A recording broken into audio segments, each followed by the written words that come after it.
Everyone, welcome in. Welcome to CyberSex with Simons. Today we are going over the CompTIA Network Plus Chapter 3.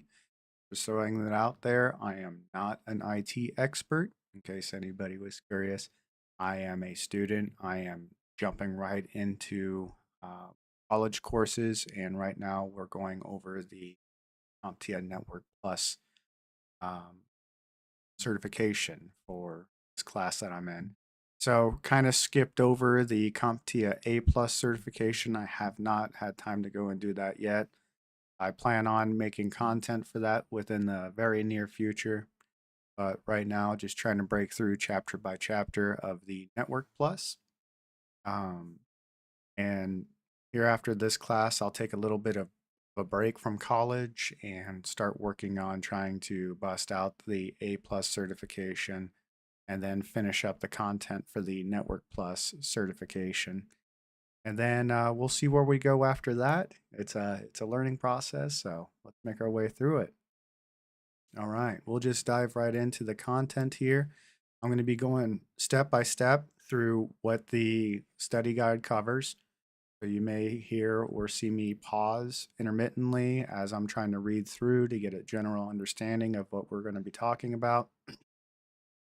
My approach to this, as always, is slow and steady.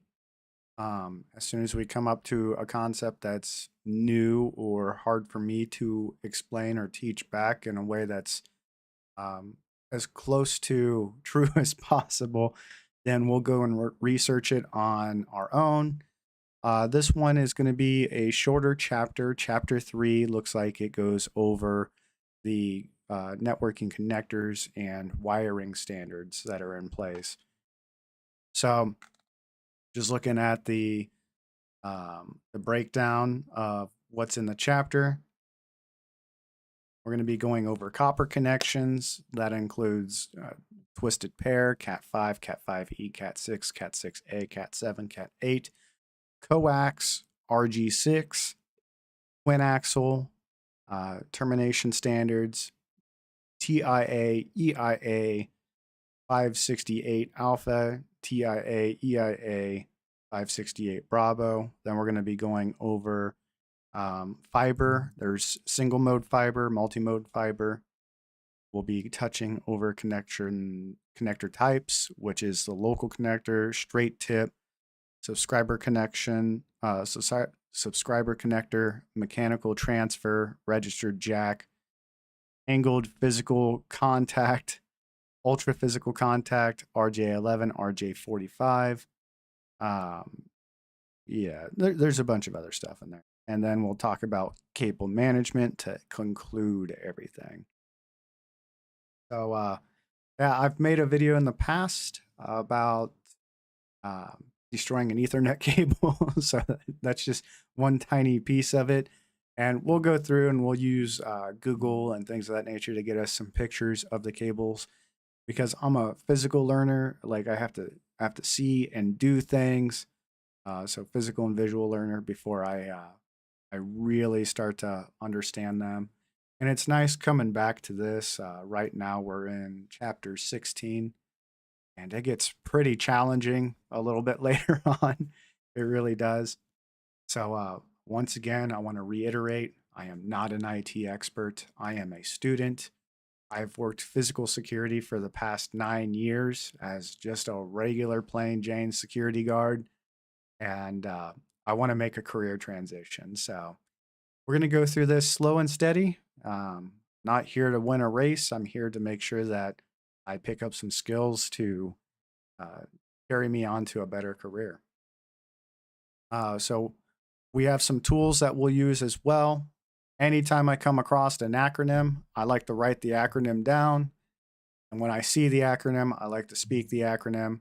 For example, we see here subscriber connector is written as SC. So I'll have that next to what we're reading and we'll forego using SC and we'll say what the acronym is. So that way we start to learn the stuff. Um, like I've mentioned before, I attribute learning networking a lot like the first time you learned about biology. You're walking into something that's brand new. There's a lot of new words to learn. And then you have to learn about how these different things all go into making the cell, like different things going into like mitochondria or different things going in the cytoplasm and all that. And then how everything works together. So the slower we go, the better, I think. And I've done a few live streams so far on chapter 1 and 2. I'll get to work on actually turning those into videos. Oh, actually, that reminds me. Let me start recording. Yes.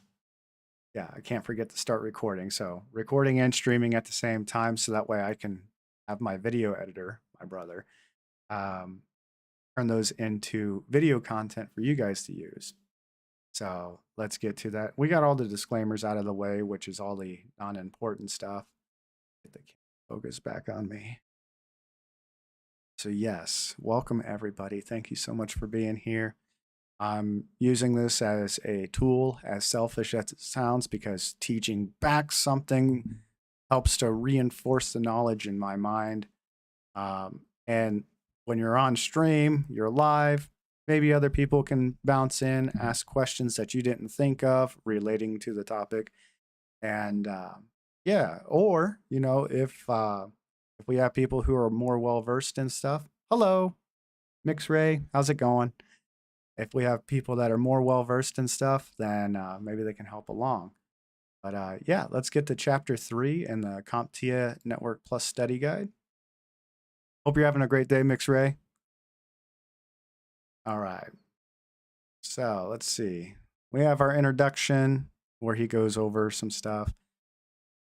So we can just read through it. The idea of connecting a bunch of computers together hasn't changed a whole lot since the mid 1980s. But how can we go about doing that? Certainly has.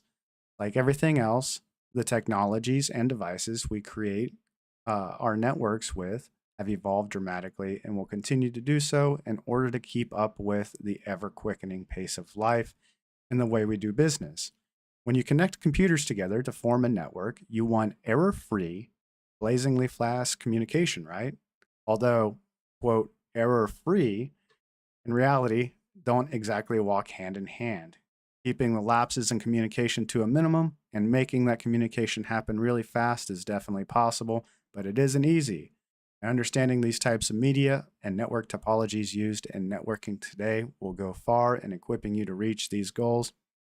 So will being really knowledgeable about the array of components and devices used to control network traffic. All of these networking ingredients are going to be the focus of this chapter. I'll cover the different types of networking media, discuss common topologies and devices, and compare the features that they all bring into designing a solid network that is as problem-free and turbocharged as possible. And this is all written by Todd Lamel. Um, he's the one who wrote the study guide for the CompTIA Network Plus. So starting off, we're going into the physical media. 1 second, time for a swig of monster.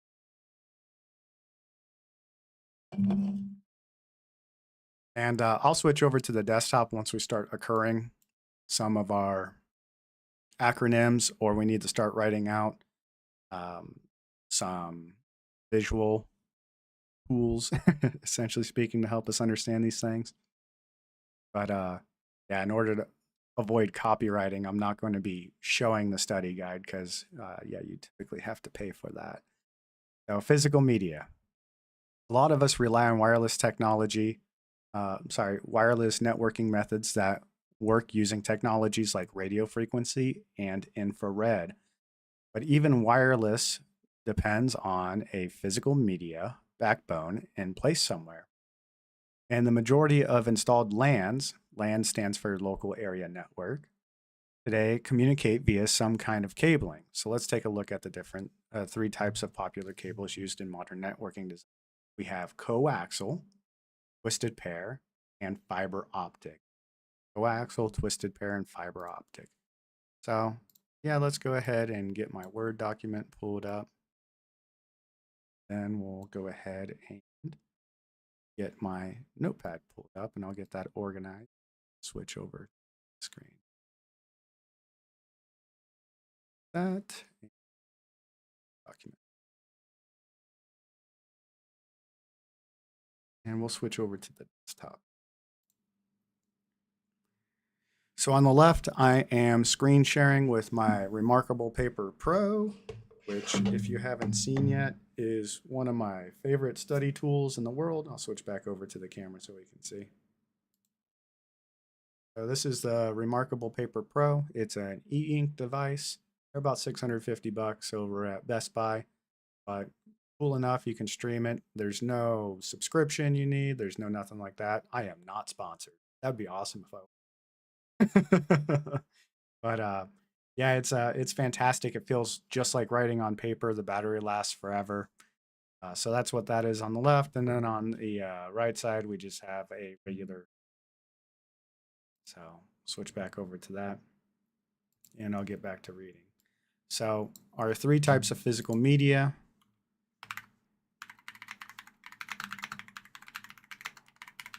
are fiber optics, then we have coaxial, and then we have our twisted pair. Where's my dash?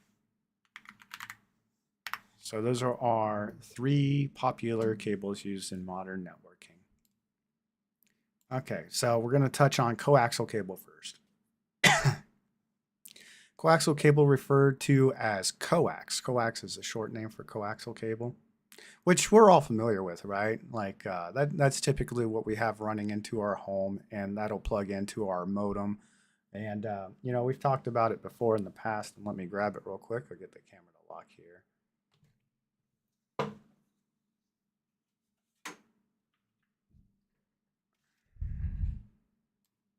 And bring the study guide over for just a sec so I can switch over.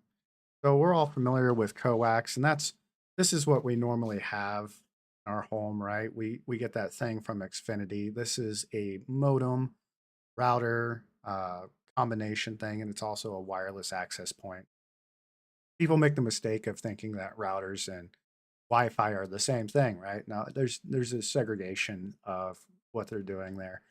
So people are used to having the cable that plugs into the back here, right? The big, thick black cable that plugs in. Yeah, screw it on the back, and then there's the little copper pin that goes into the back. That's what we're talking about with coaxial cable.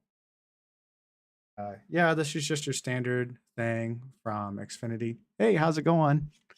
X. That's just your standard thing from Xfinity. So going back to it, we just talked about coaxial cable. this over here. We'll go back to the desktop. So with coax, we'll make our notes on the left side of the screen. So with coax,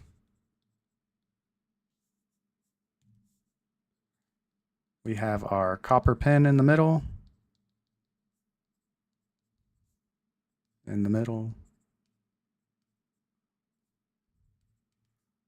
surrounded by plastic.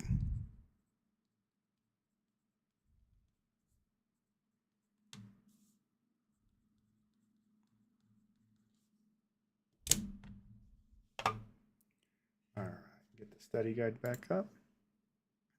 So going through the study guide, coaxial cable, referred to as coax, contains a center conductor made of copper that's surrounded by a plastic jacket with a braided shield over it.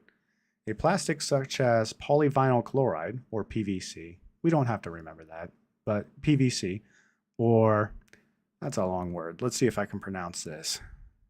Let's see if I can pronounce this word easily. We're going to try. Fluoroethylene propylene. Fluoroethylene propylene. There we go. We got it eventually. Also known as Teflon. Covers this metal shield. The Teflon type covering is frequently referred to as a plenum. I think it's plenum. I'm not going through college, and there's just a lot of, I'm not going through college in person, so I don't have a professor to go and tell me how to pronounce things. Plenum rated coating. And it's definitely expensive, but often mandated by local or municipal fire code when cable is hidden in walls and ceilings. Plenum rating applies to all types of cabling is an improved replacement for all other compositions of cable sheathing and insulation like PVC-based assemblies, which PVC is definitely flammable, but Teflon seems as though it's not. The difference between plenum and non-plenum cable comes down to how each is constructed and where you can use it. Many large multi-story buildings are designed to circulate air through the spaces between the ceiling of one story and the floor of the next. The space between floors is referred to as the plenum. And we're going to put that down. So, plenum. Make sure I spell it right. Hey, Meme Cops, welcome in. How's it going? Plenum. So the plenum is the space between the ceiling of one floor and the floor of the next. So more specifically, the plenum, as far as I've come to understand, is if you think about your office environment where the ceiling is, and you see those squares. So let's see if my drawing skills are on point today. So we'll call this the ceiling, and then we have our desk with our computer on it. That's our computer, and here's our computer monitor. So in the ceiling, you know that grid-like pattern on the ceiling with the ceiling tiles? Well, above that, these tiles, like the supports in between, are all hooked up to little cables that are attached into the actual floor of the story above it. So this open area, so you have the ceiling tiles, and then this is what we see. We're here. And then when we look up, we see the ceiling tiles. So this is our ceiling tile. And then above that, there's an open space, an open cavity where wires hang down to connect to the support structures that hold on to those tiles. And this whole area right here, which we'll mark in a different color, let's check this out. This area here is called the plenum, as far as I understand. So we'll keep that illustration up there for a little bit. So the difference between plenum and non-plenum cable comes down to how each is constructed and where you can use it. Many large multi-story buildings are designed to circulate air through the space between the ceiling of one story and the floor of the next. This space between floors is referred to as the plenum, and it just happens to be the perfect spot to run cables that connect the legions of computers that live in the building, unless there's a fire. If that happens, the non-plenum cable becomes a serious hazard because its insulation gives off poisonous smoke that gets circulated throughout the whole building. Plus, non-plenum cables can actually become wicks for the fire, helping it to quickly spread from room to room and floor to floor. Because the goal is to prevent towering infernos, the National Fire Protection Association, which is NFPA, demands that cables run within the plenum, have been tested and guaranteed as safe. They must be fire retardant and create little or no smoke and poisonous gas when burned. This means you absolutely can't use non-plenum type cables in the plenum. But it doesn't mean that you can't use it in other places where it is safe. And it becomes a lot cheaper. You definitely want to use it where you can. So, just circling back to, summarize this. What he's saying is that the plenum rated cables, they're cables that are rated to be in the plenum. This space right here, if you can see my little red dot. So they're cables that are rated for that. They have to be fire retardant. But if we have cables that are above, say we have some equipment and it's going to go to our computer here, we can use the non-plenum rated cables if safe to do so, depending on policy and things of that nature. All right. So we're going on to the next bit. Thin Ethernet, also referred to as ThinNet or 10-base-2, is a thin coaxial cable. It is basically the same as thick coaxial cable, except it's only about 5 millimeters or 2/10 of an inch in diameter, of diameter. Coaxial cable. Thin Ethernet coaxial cable is radio grade 58 or just RG58. I think that's something we should hold on to, is RG is radio grade.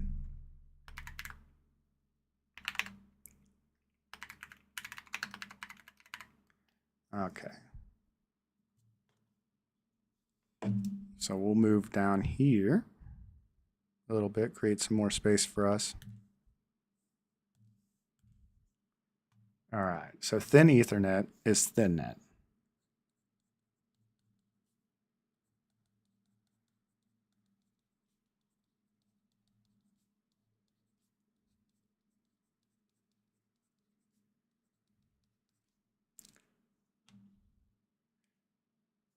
And it is also 10-base-2.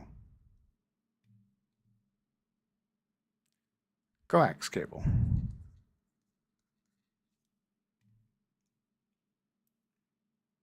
And we have 5 millimeters or 2/10 diameter.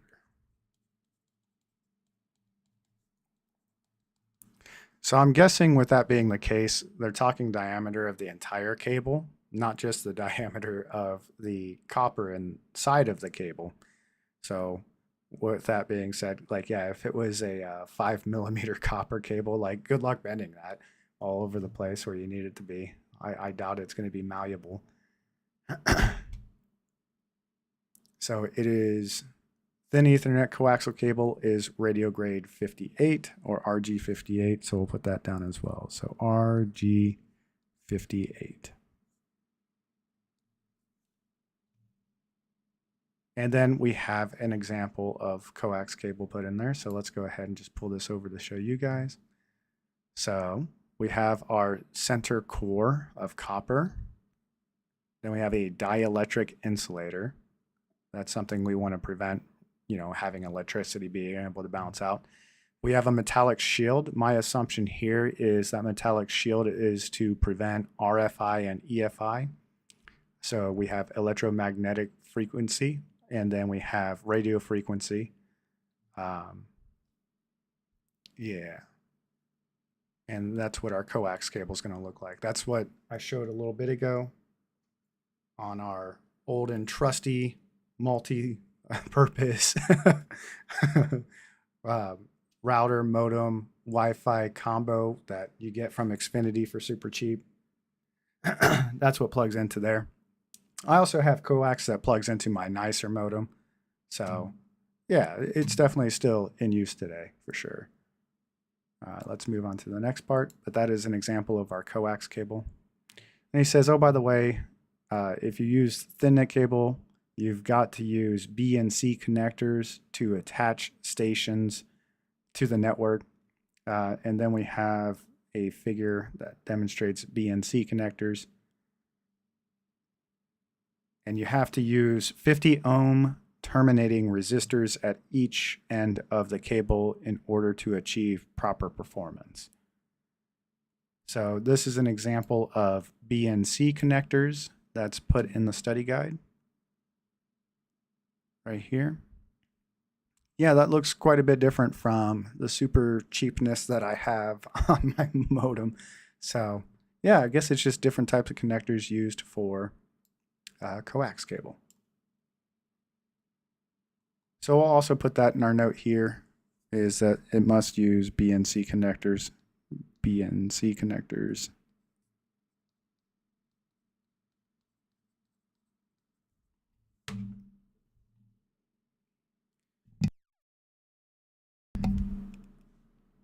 So we have a note here. He says, note, you do not have to know much about coax cable types in networks anymore, especially the thin net and thick net types of coax cable. Thick net was known as RG8 and was about 1/2 inch in diameter, also requiring 50 ohm terminating resistors on each end of the cable. Nowadays, we use 75 ohm coax cable TV. Using coax in the Ethernet LAN world is pretty much a thing of the past, but we do use them for high bandwidth runs in our data centers. RG6 or Cat-V coax is used in our broadband world. You can attach a BNC connector to the cable with crimpers that look like a weird pair of pliers and has a die to crimp the connector. A simple squeeze crimps that connector to the cable. You can also use a screw-on connector, but I avoid doing that because they're not very reliable. You can use a BNC coupler to connect 2 male connectors together or 2 female connectors together. And then we have a table that lists some specifications for the different types of coax cable, but understand that we only use RG59 and RG6 in today's world. So for coax cable, we have RG59 and then RG6. And remember, RG is radio grade. So understand that we only use radio grade 59 and radio grade 6 in today's world. So the next type is the F type. The F connector or the F-type connector is a form of coaxial connector that is used for cable TV. It has an end that screws to tighten the connector to the interface. I'm guessing that's exactly what I was talking about with my cheap and busted modem Wi-Fi router combo thing. It resembles the RG58 mentioned earlier in the section. So it doesn't provide a picture, so we'll go ahead and research that on our own accord. Let's get that up. Just to verify, because we're here for studying and making sure that the information we're covering is correct. So F type coax connector. So let's check it out. Go to images, and that looks about right. So we have the twisty bit that goes on the end of our coax connector.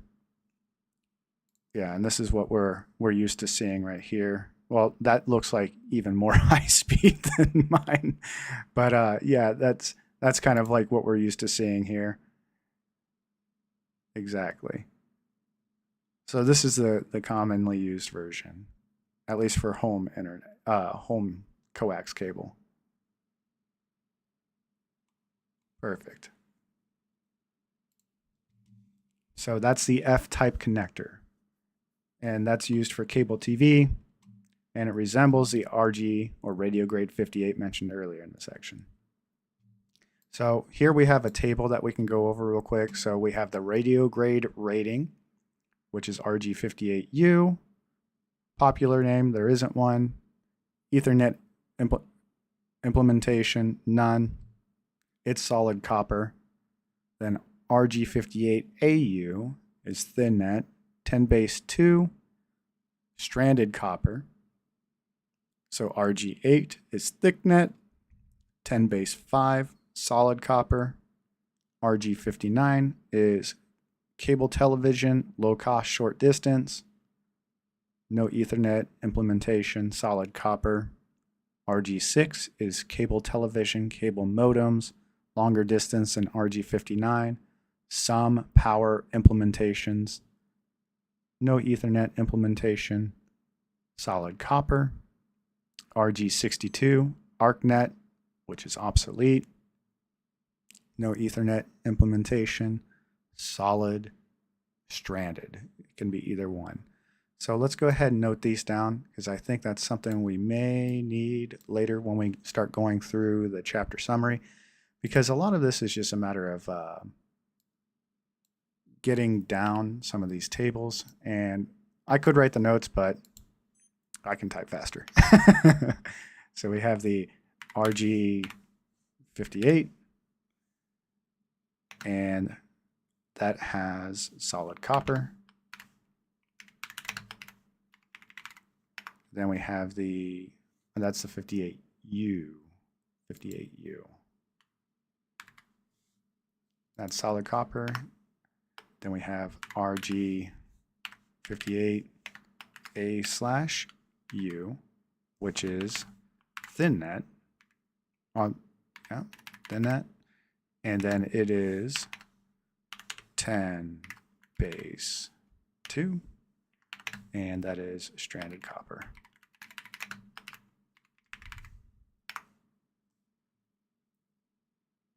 Then we have the RG8, which is thick net. And then we have solid copper. We have RG59, which is cable television. And then we'll put in parentheses, it's good for low cost, short distance, and it is solid copper. We have the RG6. RG, once again, is radio grade 6, which is cable television. And then we have cable modems. It's good for longer distance. And RG59. And power implementations.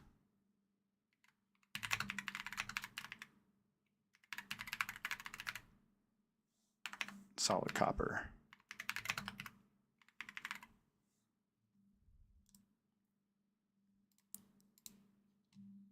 All right, let's move on to our next thing. So we have another note here. The advantage of using coax cable is the braided shield that provides resistance to electronic pollution such as electromagnetic interference, which is EMI.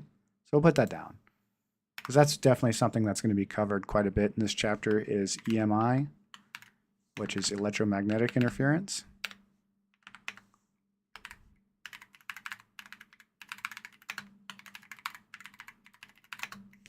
And then we have RFI, which is, let's put dashes in there, radio frequency interference. So the advantage of using coax cable is the braided shielding that provides resistance to electronic pollution, such as electromagnetic interference, radio frequency interference, and other types of stray electronic signals that can make their way onto the network cable and cause communication problems.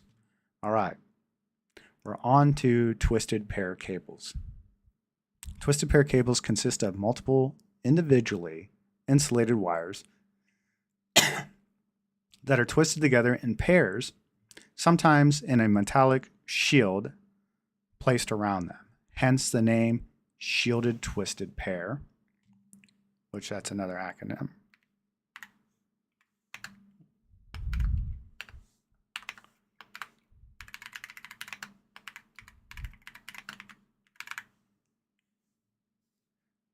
Cable without outer shielding is called unshielded twisted pair, or UTP.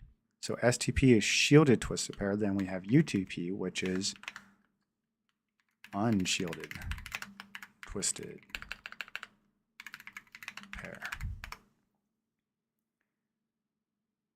So that's without the outer shielding, unshielded twisted pair, and it's used in twisted pair Ethernet 10 base T, 100 base TX, 1000 base TX, and 10G base T networks, which they go on to explain those a little bit later. But that is our twisted pair cablings. And I provided an example in one of the videos. Let's see if I still have it in the trash here. My Ethernet cable of shame and sadness. There it is. Perfect. So I can show you guys while we're on stream. Let's go over to my camera. So what they're talking about with twisted pairs is when you break down an Ethernet, it's a Cat5e. Then this also has shielding around it, but I haven't cut away enough to get. You can kind of see it. Let's see if I can get enough. There's like a little bit of blue foil in there, if you can see that. But when we're talking about twisted pairs, if we look at these individually, you can see that if I unwind these, we have two wires, a white and an orange here. And that's what they're talking about. They're literally twisted together. So these four pairs themselves aren't twisted together, but each pair is twisted together. They're actually twisted around each other. And that's supposed to help crosstalk. So one of these wires is responsible for the positive, one of them is responsible for the negative. And anytime you run an electrical current through a wire, you're going to create an electromagnetic frequency from that. That's how, what's the word I'm looking for? Electromagnets work, right? You turn on electricity, it creates a magnetic field, and that's what happens here. If you only have a single wire, it creates a magnetic field around itself. Now, when you have the negative side or the ground side as well, it helps to ensure that we can send signals faster. But in addition to that, with them being twisted around each other, they cancel each other out. So this wire isn't going to make a magnetic frequency that will then talk to this wire. That's what crosstalk is told. That's what crosstalk is. It's when one wire, its magnetic frequency interferes with another wire. And they talk about crosstalk later, but I just wanted to show you when they're talking about twisted pairs, that's what they're talking about. They're literally twisted together.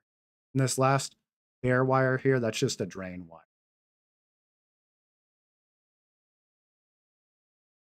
So let's get back to the study guide and move on. grab some tea real quick. Anyways, hi everybody. Welcome in. Hope everybody's having a great day today.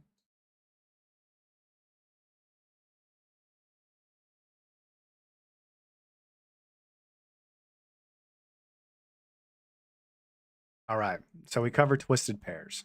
All right. I've foregone writing down the 10 base T, 100 base TX, 1000 base TX, and 10G base T things for now because if I recall correctly, when I did this a few weeks ago, they go on to explain that in detail later.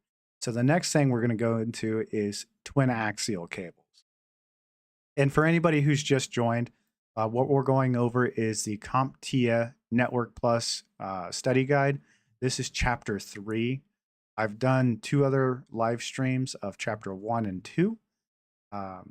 And I try to go into as much detail as possible. I try to go as slowly as possible. That way we pick everything up that we need to. I don't rush through things. I'm not an IT expert. I am a student right now. I've only worked in security for the last 9 years. So this is all newer information to me.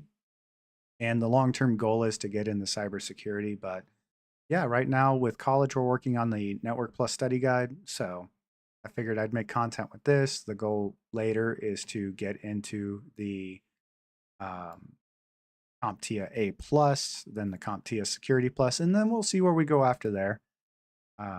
Yeah, I'll keep you guys posted on that. Let me go back to the desktop so you guys can see all the notes we've made so far. All right. So we have RG, which is radio grade. EMI is electromagnetic interference. RFI is radio frequency interference.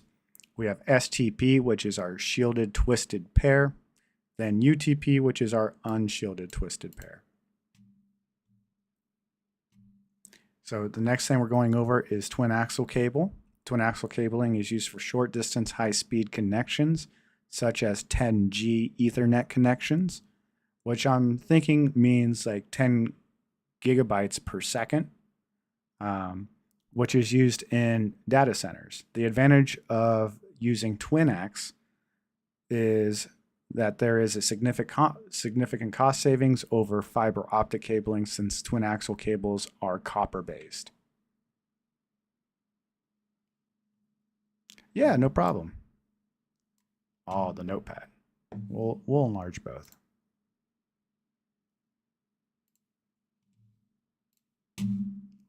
Let's see if I can zoom in on this thing at all. I think we're kind of stuck with my crappy handwriting being the size it is here. Yeah, either way, it looks like it is what it is for that side, but we can definitely make the Word document bigger. Is that working out for you, MixRay?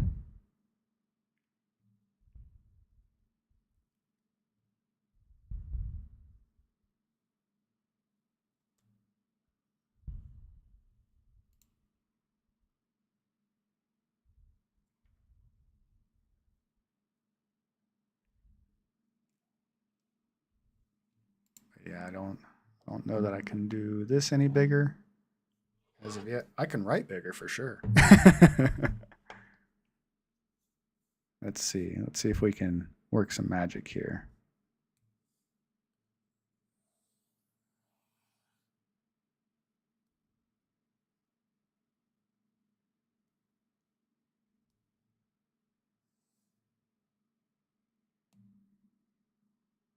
Yeah, that's about the best I can do with the notepad for now. But going forward, I will write a little bit larger just to make sure that we can get everything.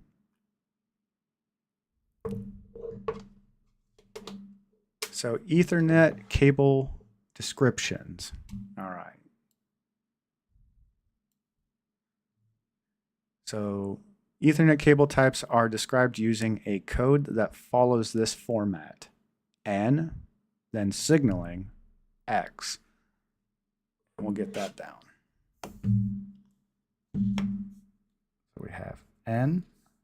Oh, helps us select the pen. N. Then we have signaling.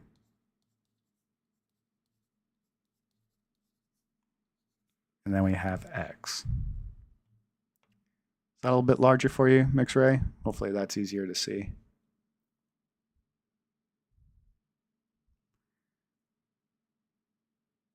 So N refers to the signal rate in megabits per second. So N equals signal rate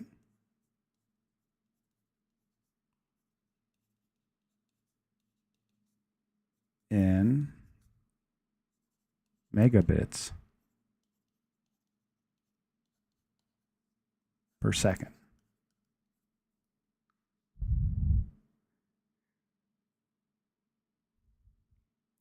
Signaling stands for the signaling type, either baseband or broadband. So signaling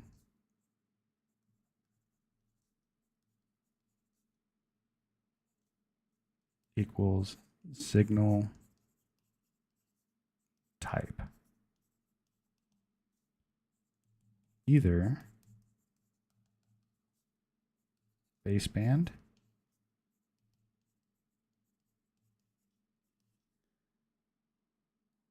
or broadband.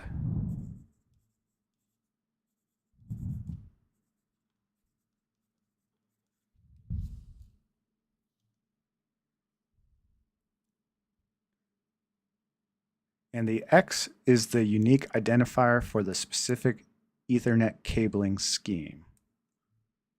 X equals the identifier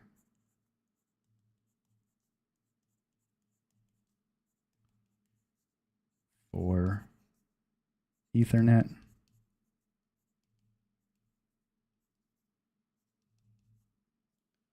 cabling scheme.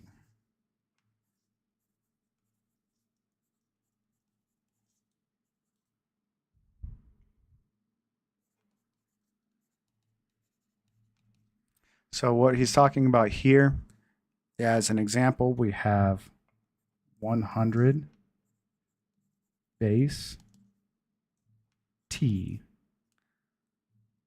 So the 100 tells us the transmission speed, which is, oh, let me get the keyboard out of the way. That way I have a little bit more room to write. So with 100 base T, here's our example. Let me move that example down a little bit.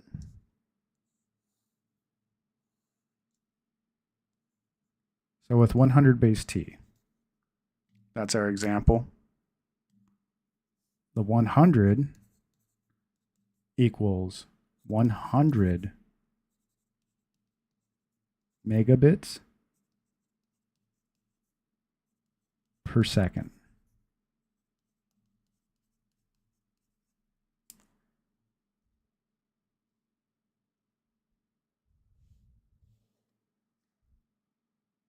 The X value can mean several different things. For the example here, a T is short for twisted pair. So the T would equal twisted pair.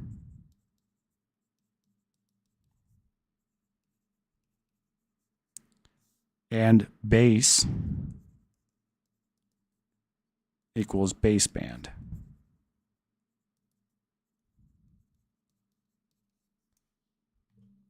And I think they go on to explain it later, but let's double check before I just go and spout some nonsense about baseband versus broadband. My assumption is baseband means you can only have one type of signal on a line at a time, and broadband is you can have multiple signals on the line at a time. So baseband versus broadband. And we'll just go here. So correct. The baseband transmits a single unmodulated digital signal using the entire channel bandwidth, suitable for short distance local networking like Ethernet. Broadband uses modulation to send multiple analog signals simultaneously over different frequencies, multiplexing, in other words. Ideal for long distance, high capacity data like cable, internet, and television.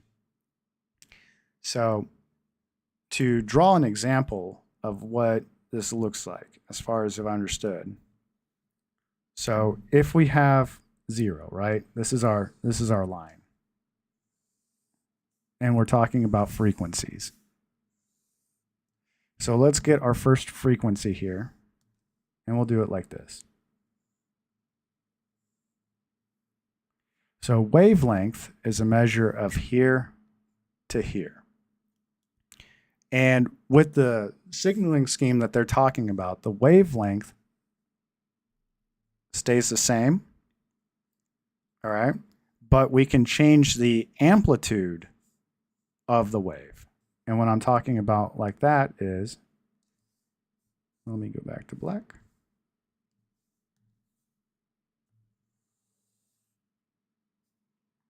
So let's just say we have a wavelength amplitude, let's just say we have a amplitude of 2. We have 2 lines here, right?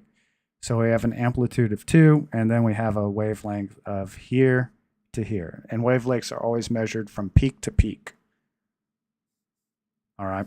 So we can have the same wavelength, but a different amplitude. So let's just do the example here.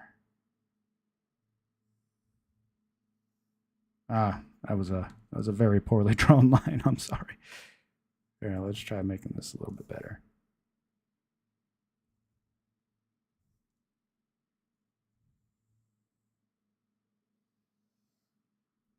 Yeah, I tried. So we have the wavelength that is still the same, but the amplitude has changed from 2 to let's just say that's 4 for funsies, right? So we can change the amplitude to represent different values of 1 or 0. So let's just say a 1 would be anything above 2 and a 0 is anything below 2. That can tell us, right? Because the wavelength's always going to be the same, but the amplitude can tell us whether it's going to be a 1 or a 0 that's coming across the line. So with that being said, if we have our wavelength, we have our different amplitudes, what we can do is we can change our next signal. So this would be an example of baseband. We have one signal going across the line. And then broadband, an example of that, and this is as far as I understand. We'll double check here in just a second. I did this example before and looked at it at Google, but I always like to double check. So an example of broadband is a matter of, let's just say we have our first wave. This is our wavelength here. Oh, overshot my line. So that's wavelength 1. And then let's just say that for 2, we have this frequency coming in.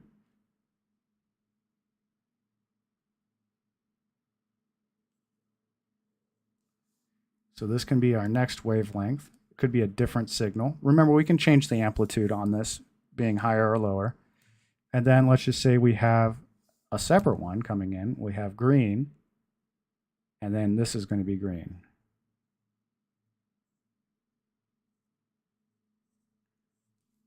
So green will be from here to here. All right. So we can have different signals on the same line, and we should be able to interpret those signals differently using a modem, which will modulate. And then we have a demodulator as well in the modem. So modem just stands for modulation, demodulation, which is a matter of taking a signal like this and converting it so that way we can use it over the Ethernet line.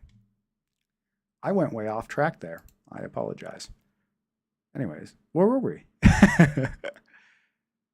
So we were talking about,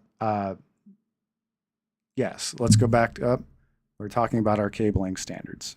So in our example here, we have N, then a type of signaling, whether it's baseband or broadband, and then X. N is the signal rate in megabits per second. Then we have our signal that can either be baseband or broadband. And then X is the identifier for the Ethernet cabling scheme.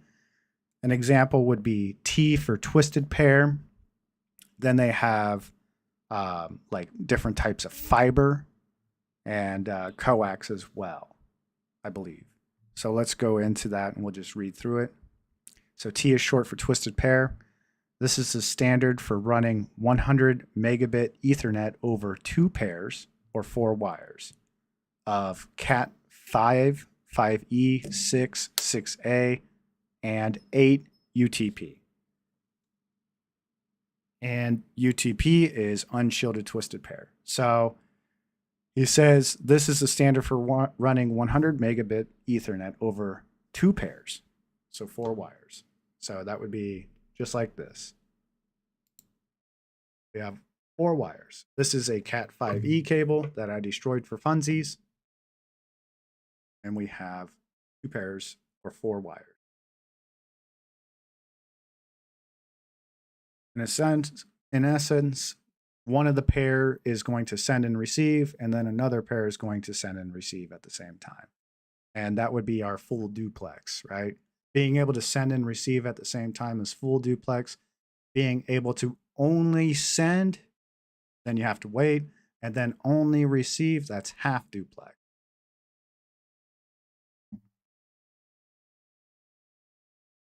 Put the cable away.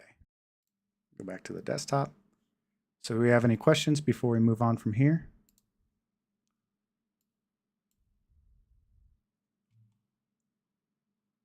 All right. So we go on to, so why are the wires in this cable type twisted? Why are the wires in this cable type twisted? Because when electromagnetic signals are conducted on copper wires in close proximity, like inside the cable, it causes interference known as crosstalk. That's something we just talked about a second ago, but we'll go over again. Twisting 2 wires together as a pair minimizes the interference and even protects against interference from outside sources. This cable type is most common today for the following reasons. It's cheaper than other types of cabling. It's easier to work with. It allows transmission rates that were impossible 10 years ago. Okay, next we're going into unshielded twisted pairs. All right, but we were going to talk about crosstalk again. And for that, we'll go back to looking at my unfortunate face. All right, only big camera. So once again, just to show the camera up close. So this is a Cat 5e foil twisted pair. It says FTP on there. Let me find the marker so I can show you. Get unstuck.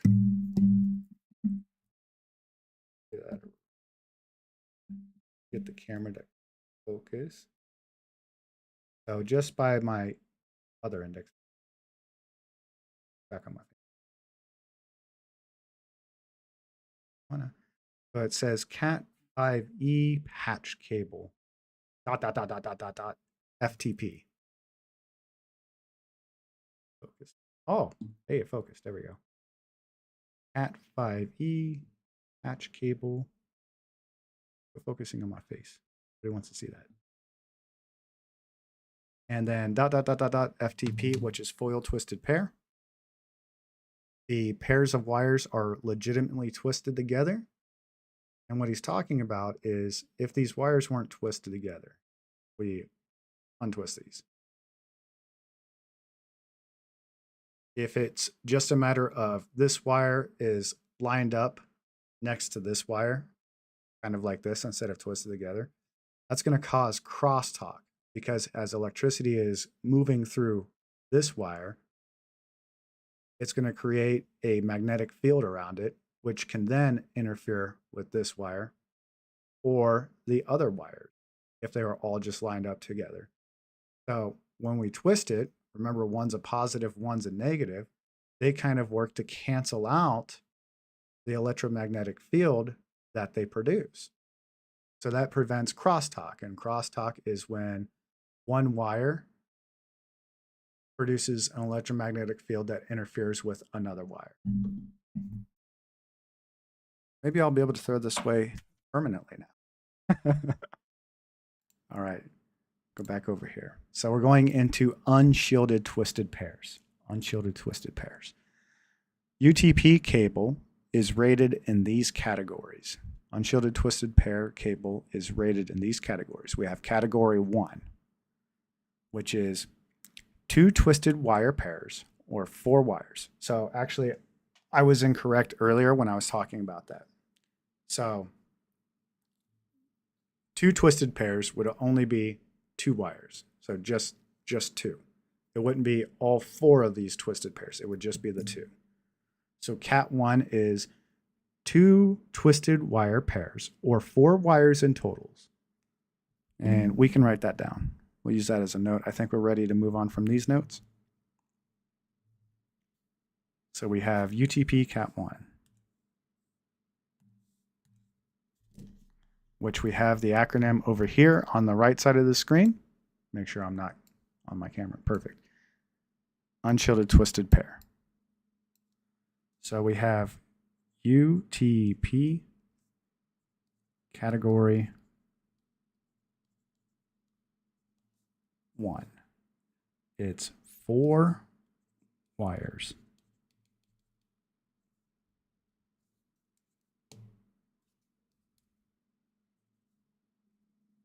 Which is 2 twisted pairs.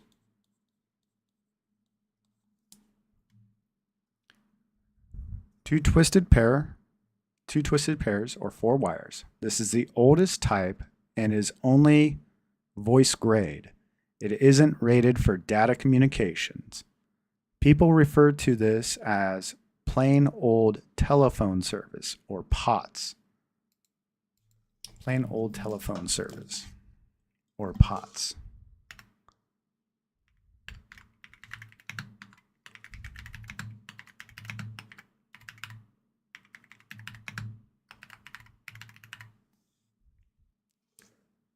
People refer to this as plain old telephone service or POTS. Before 1983, this was the standard cable used throughout the North American telephone system. POTS cable still exists in parts of the public switched telephone network and supports signals limited to the 1 megahertz frequency range. And then they have PSTN, which is the public switched telephone network, and supports signals limited to the 1 megahertz frequency range. We have a note in here. His note says, category is often shortened to CAT. Today, any cable installed should be a minimum of Cat 5e because some cable is now certified to carry bandwidth signals of 350 megahertz or beyond. This allows unshielded twisted pair cables to exceed speeds of 1 gigabit per second, fast enough to carry broadcast quality video over a network. So let's see. For science and just for understanding, I personally would like to have a little bit more understanding on megahertz and what that actually looks like so we can understand that. So let's take a look at that real quick with our Google. We'll go ahead and make this big so we can all read it together. So what is a megahertz? I think I spelled that wrong. Yes. What is a megahertz? Okay, I guess that's right. It's a unit of measurement that represents 1 million cycles per second. So 1 million hertz. It measures frequency, most commonly for radio waves, electromagnetic signals, and computer processing speed. 1 megahertz equals 1 million periods per second. Okay, so would a hertz be like 1 completion of a wavelength? What is a hertz?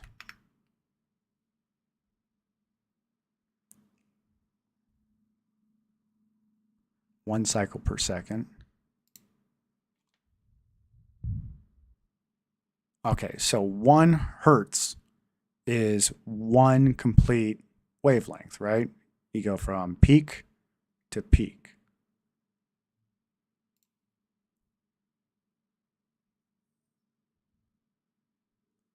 Okay, so the hertz with your computer screen is how many refresh cycles you have per second.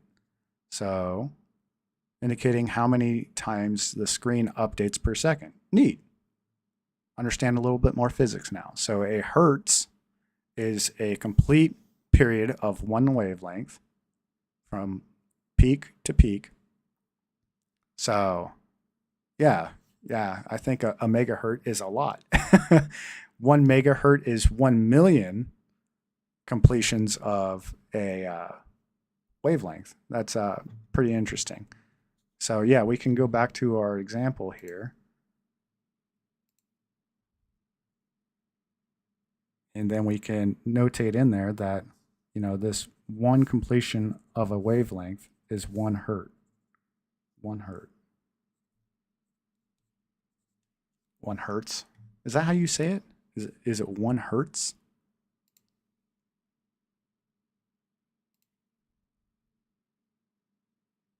A hertz. Yeah, a hertz. 1 hertz. All right. I'm sorry. I'm sorry. I sound like I don't speak English. I apologize for that. So 1 hertz is one completion of a wavelength. So human hearing covers a range of roughly 20 hertz to 20,000 hertz, or 20 kilohertz.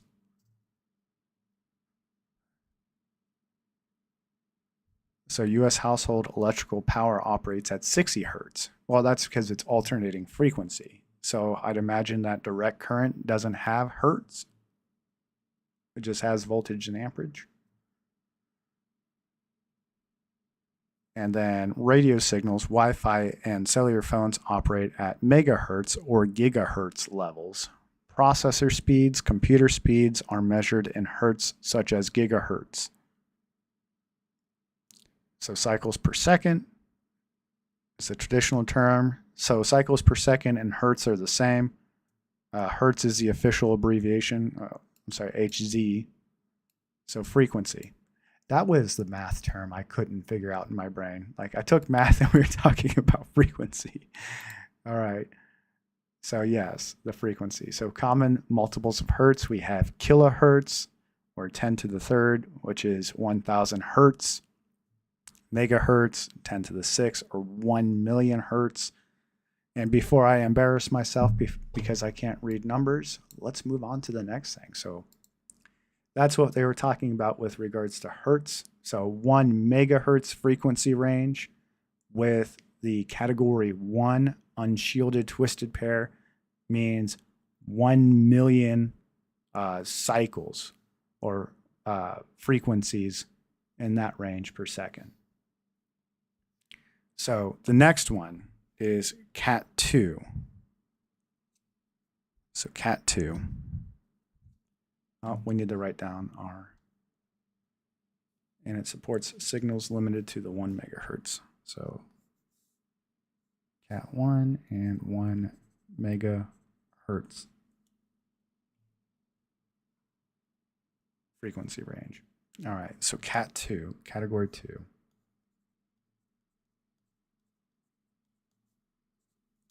Oh, I promised to write bigger. I'm not writing bigger now.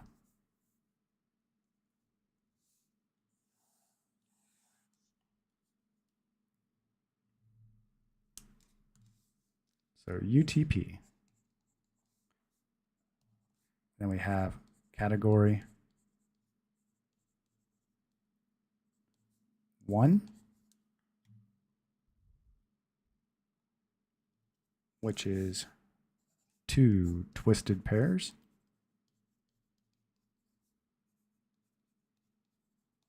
Or 4 wires.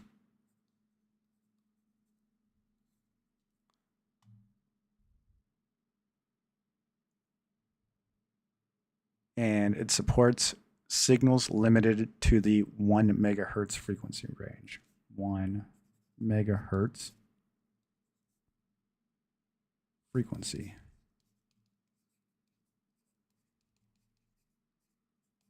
Range. And then we have category 2. So category 2 is 4 twisted wire pairs or 8 wires. It handles up to 4 megabits per second with a frequency limitation of 10 megahertz and is now obsolete. So category 2, obsolete. Put that in parentheses there. But 4 twisted pairs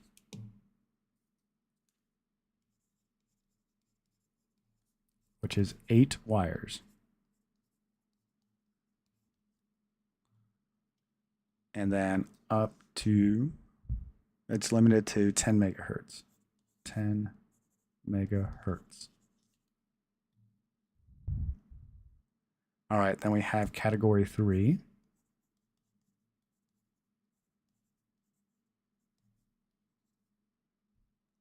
So category 3. 4 twisted wire pairs or 8 wires with 3 twists per foot. This type can handle transmissions up to 16 megahertz. It was popular from the mid 1980s for up to 10 megabits per second Ethernet, but it's now limited to telecommunications equipment and again is obsolete for networks. So we'll just put obsolete here.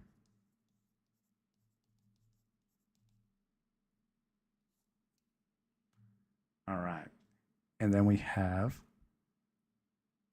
4 twisted pairs.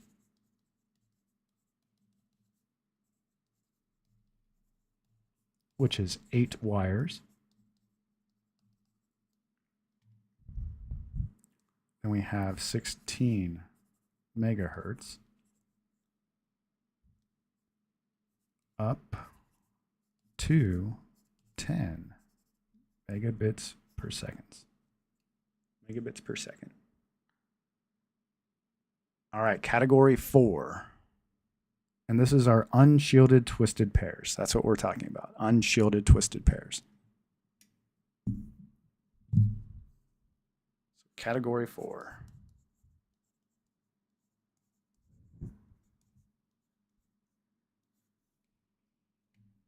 Four twisted wire pairs, 8 wires, rated for 20 megahertz, also obsolete. So obsolete.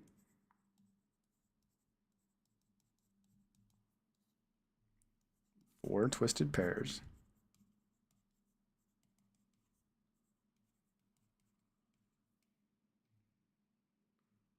And then 20 megahertz. So category 5. Category 5. We have 4 twisted wire pairs, 8 wires, used for 100 base TX, which is 2-pair wiring, and rated for 100 megahertz.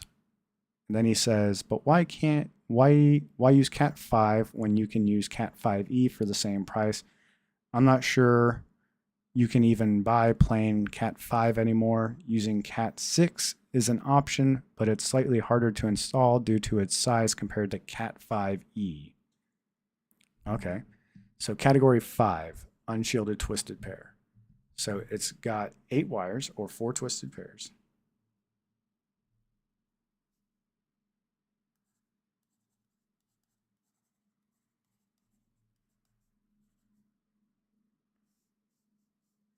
Which it did not say it's obsolete. So we have 4 twisted pairs.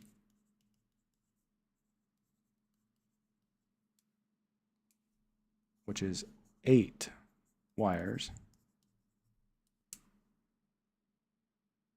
And it is 100 base TX. which is 100 megabits per second, baseband, and TX he has written in here as 2-pair wiring.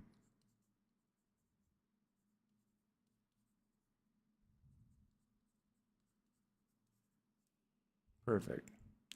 It's rated for 100 megahertz. And then the rest is him saying something to the effect of why utilize this when you can use Cat5e for the same price. It's harder to find. Using Cat6 is an option, but it's slightly harder to install due to its size compared to Cat5e. The next category is Cat5e. The E stands for enhanced. So cat. I think we understand that cat is category. So we're just going to write cat from now on. And we can keep using category verbally, but I'll just write cat. So we have Cat5e, which is enhanced.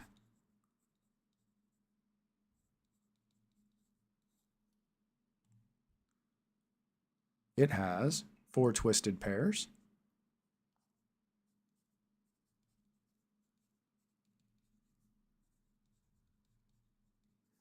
or 8 wires.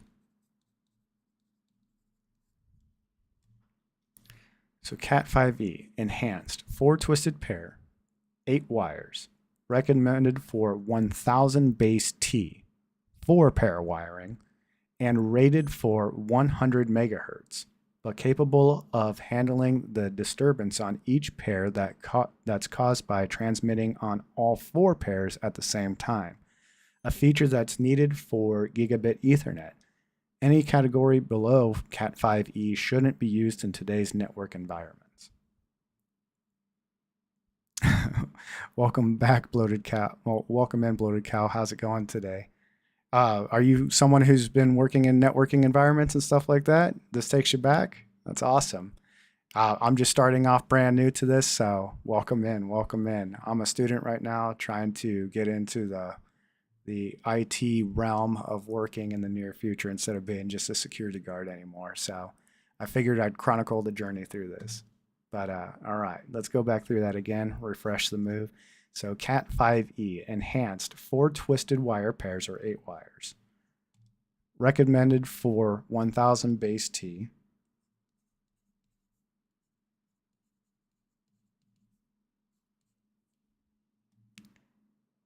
Rated for 100 megahertz, but capable of handling the disturbance on each pair that's caused by transmitting on all 4 pairs at the same time.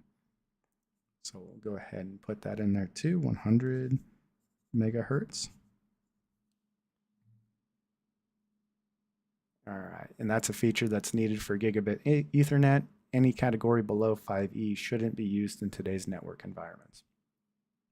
So then we have a figure in here that shows a Cat5e cable with 4 twisted pairs. They're twisted to reduce the crosstalk. That's the figure that they show here, which is also what I showed you guys. The Ethernet cable I destroyed for fun that I've thrown away like 4 times now, but it keeps coming up in videos.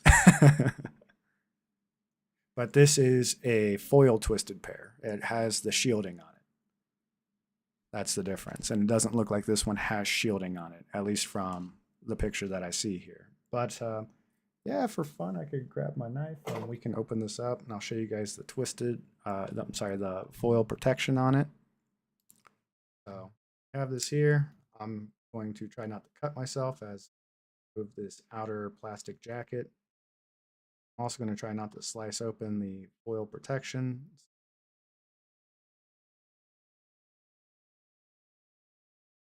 I think I did pretty good there. But yeah, you can definitely see that. We have the foil protection all around that. And then we have our 4 twisted pairs and we have our drain wire as well.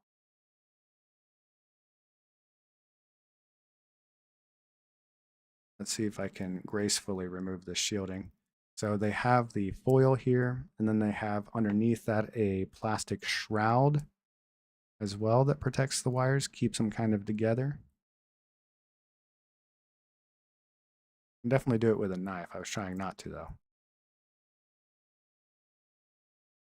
Yeah, this feels very similar to like a bubblegum wrapper, if you would, or people who smoke know, like when you're taking that aluminum off the top of your pack of cigarettes, that's exactly what this foil feels like. It's very thin, it's shiny on the inside. And then directly underneath that, there's a plastic shroud. And the drain wire is between the foil and the plastic shroud. That's that. Maybe I'll get to throw that thing away finally, but it's good for content. All right, let's get our study guide back. Oh, I lost it. Where'd it go? Oh, it's on the screen here. There we go. Move that back over because I don't want to get copyright. Because I don't think that's okay with YouTube if I keep this up on the screen and read along with you guys. YOLO. YOLO. You guys are here with me. I'll take the risk. I'll take the risk for you guys. All right. So the category 6 is 4 twisted wire pairs, or 8 wires, used for 1000 base TX, 2-pair wiring, and rated for 250 megahertz. Cat 6 became a standard back in June of 2002. You would generally use it as riser cable to connect floors together. If you're installing a new network in a new building, there's no reason to use anything but Category 6 UTP cabling, as well as using fiber runs between floors. And let me see if I can, I can zoom in on this, so you guys have an easier time reading along with me. So let me grab my pen, where did I put that? And then we'll make some notes on Category 6. So Cat 6 is 4 twisted pairs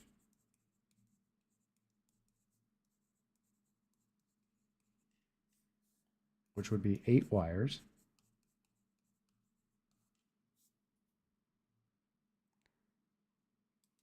for 1000 base TX. And he writes in here 2-pair wiring, but let's just go and double check what the TX means in Google. We have Google, why not use it? Just to confirm.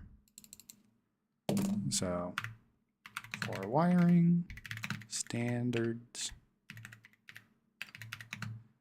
in 1000 base TX, what does TX stand for?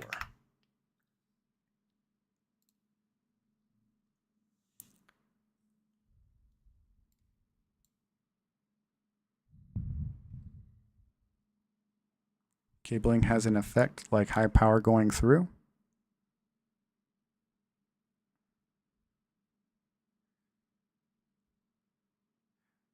Okay.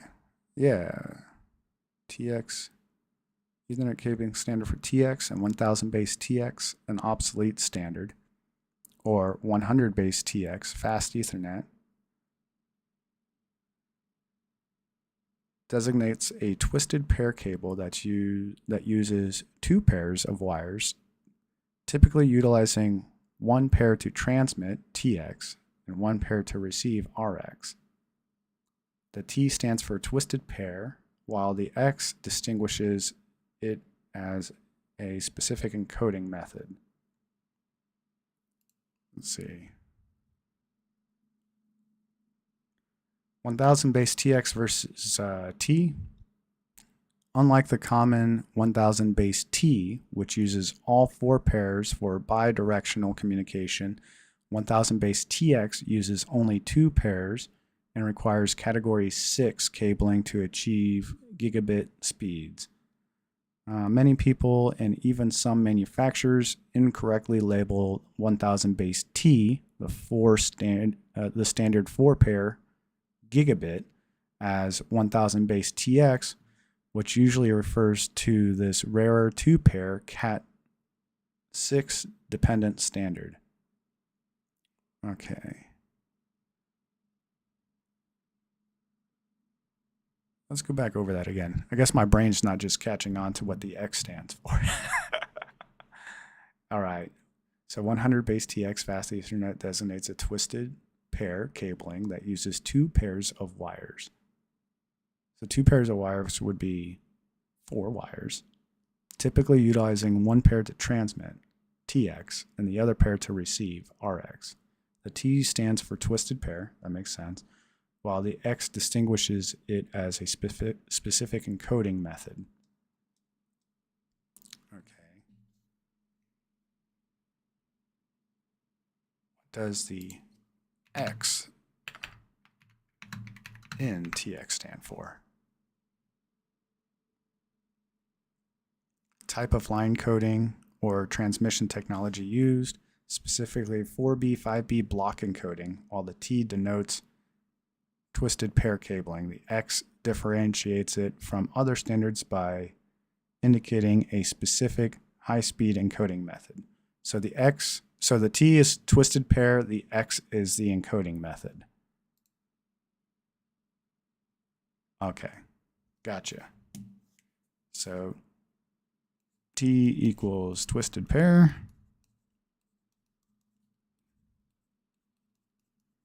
And X equals the encoding method.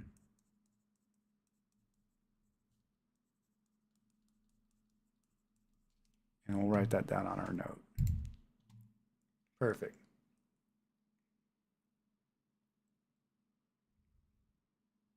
So hacks, what do you mean this cable has an effect like high power going through? You want to provide some more details in regards to that?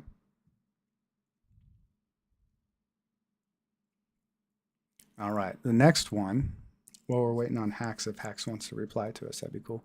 The next one is Cat6A. The A stands for augmented. So basic category 6 cable. Oh, I zoomed in too much. Oh, that's because we were over here. Let's get this back on the screen, everybody. There we go. So basic category 6 cable has a reduced maximum length when used for 10G base T. However, category 6A cable, or augmented category 6, is characterized to 500 megahertz and has improved crosstalk characteristics, which allows 10G base T to be run for up to 100 meters.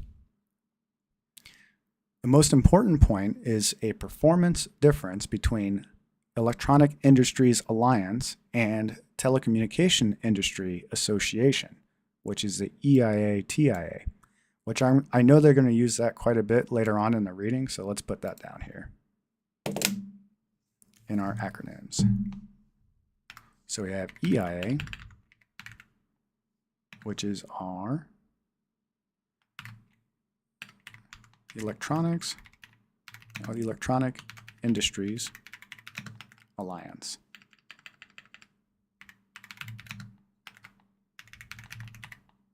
And then we have TIA, which is Telecommunications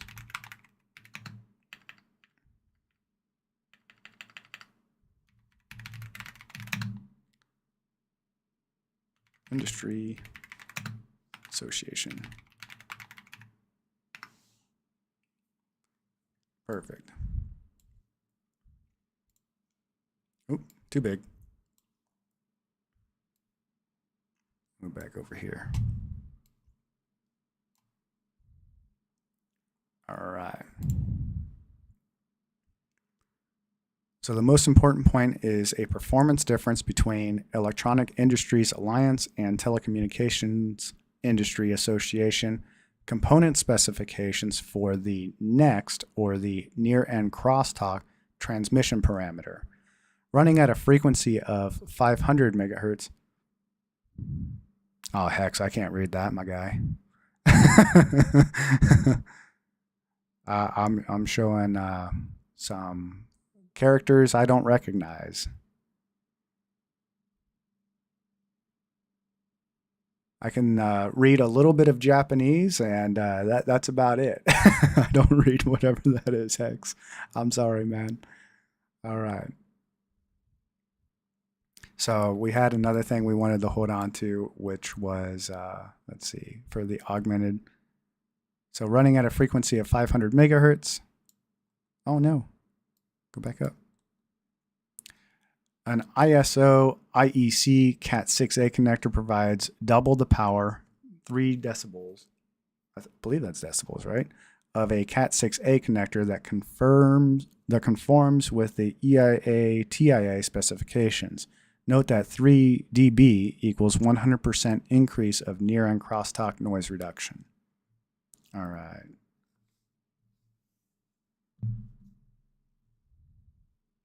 Yeah, I'm sorry, Hex. Or I'm sorry, Hags.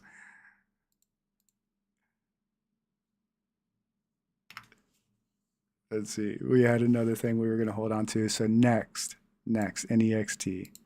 So NEXT, which is near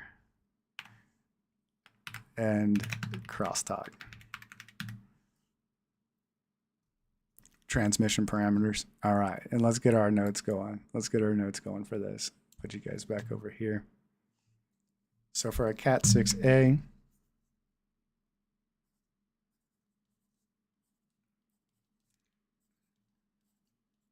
A equals augmented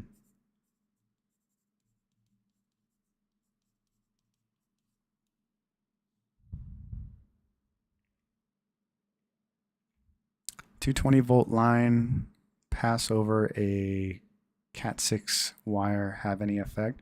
So are you talking about specifically like the electromagnetic frequency interference? Like, because right now, since we're in UTP, which is the unshielded twisted pair, I would think that there's a potential for electromagnetic interference, like affecting those wires. If you're around like 220 volt power line, if that's what you're referring to. Because I was reading in some of the chapters that like just having this around like other computers or server rooms, if it's not shielded, like the magnetic frequencies, electromagnetic frequencies coming off just the power going through those can interfere with that. And then I was reading also that like having them ran next to like power inside of a building is not a good idea as well, especially if they're unshielded. Now, like I showed you with the Cat5e cable, it has the foil protection around it, which should help to minimize it. But like, yeah, I mean, there's always a potential to have some effect, right? With higher power comes higher danger. Yeah, one of the things I always hold on to in mind is like if you've ever been sitting at work and you have like the super crappy work speakers and like you're playing on your phone in front of that. Like anytime you go to launch another application or you're texting somebody and they're texting you back, or you've just started watching a video and you can definitely tell like your wireless signal is coming from like your cell provider and you just hear all the noises, that really indicates to me like how important like having protection around your wires is, because you definitely don't want that when you're talking about interfering with a lot of data going to and from computers. All right, so the Cat6A, the A is the augmented. Let's see. Basic Cat6 cable has a reduced maximum length when used for 10G base T. However, Cat6A, or augmented category 6, is characterized to 500 megahertz. So we have 500 megahertz. and has improved crosstalk characteristics, which allows 10G base T to be run for up to 100 meters. So 10G base T up to 100 meters.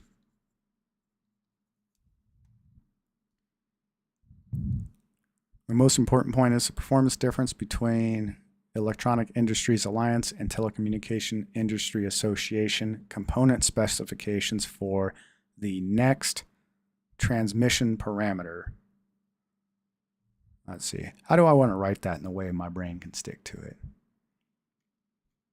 So we can just write in near-end crosstalk protection.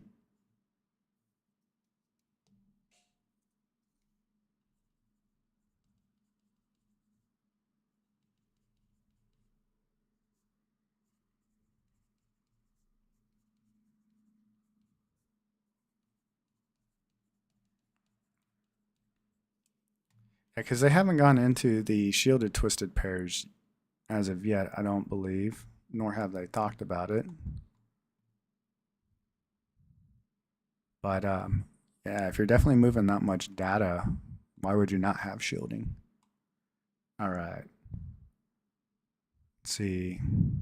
Running at a frequency of 500 megahertz. Yeah.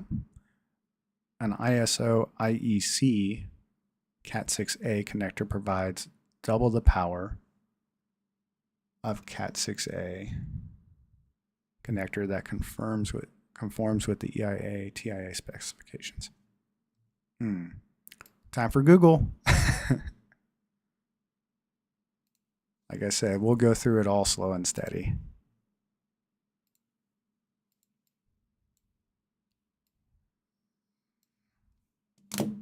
What is an ISO /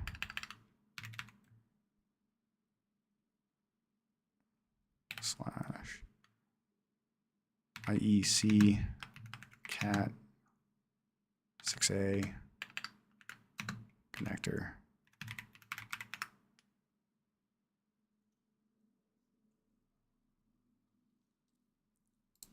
Pull up an image just to take a look. Yeah, that looks a lot more heavy duty than what I have on my Cat 5e cable that I used as a demo. Those connectors are expensive, if that's what it is.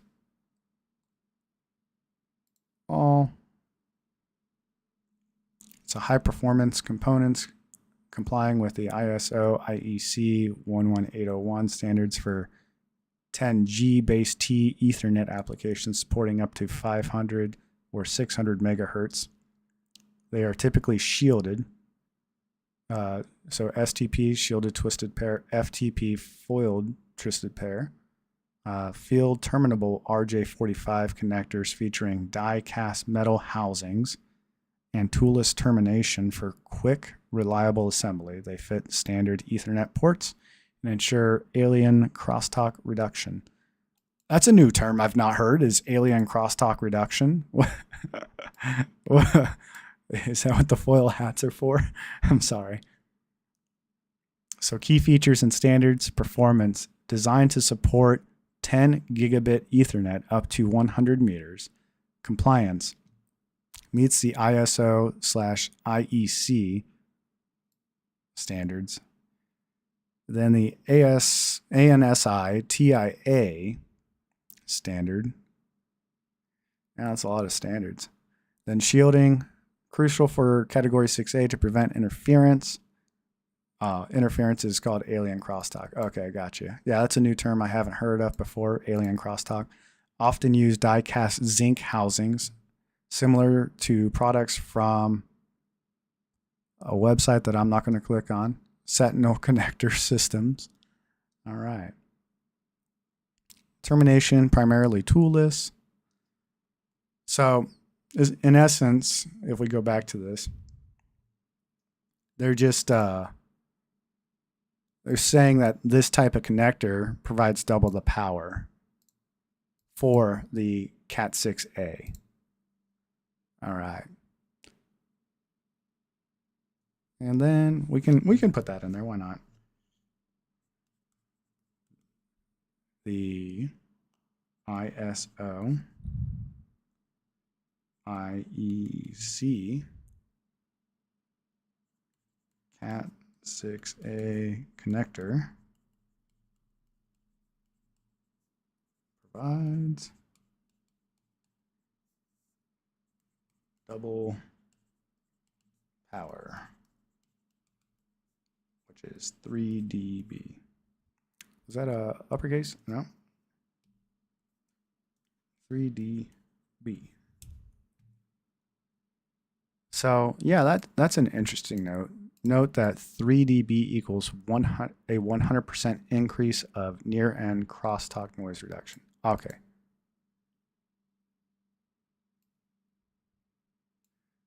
So that's what they're mentioning here. The 3 decibels isn't necessarily like double the energy. It's double the power of the noise reduction. Gotcha. So for the, okay, yeah, we'll adjust our note. Provides double the protection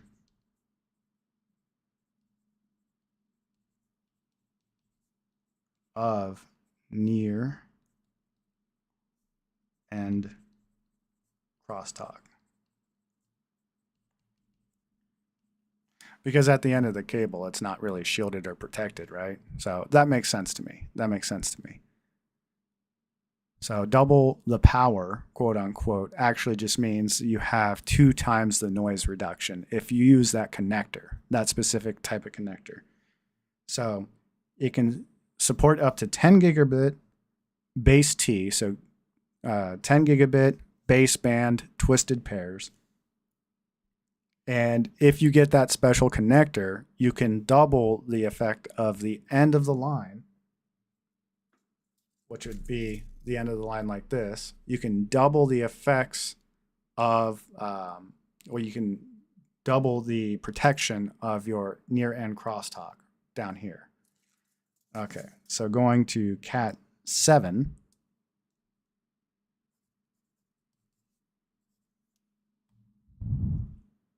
So category 7. So category 7 cable, Cat 7, allows 10 gigabit Ethernet over 100 meters of copper cabling. The cable contains 4 twisted wire pairs, just like the earlier standards. All right, so yeah, Cat 7. So it's going to be 4 twisted pair.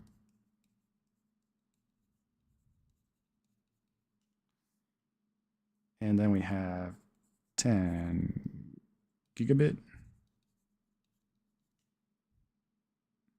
Ethernet over, I'll just put an R, 100 meters. We use feet here because America has to be different. All right, category 8. So for fun, when I was setting up my home network, I don't know why I decided I had to do this, but I went on Amazon and bought category 8 cables, even though none of my stuff can come close to the speeds that Cat 8 cables run. So Cat 8. Cat 8 cable was developed to address the ever-increasing speed of Ethernet and added support for 25G and 40G transmission with a distance of 30 meters, which is perfect for data center deployments. So Cat 8 is going to be, let's see, 25G and 40G. So 25G and 40G. 30 meters.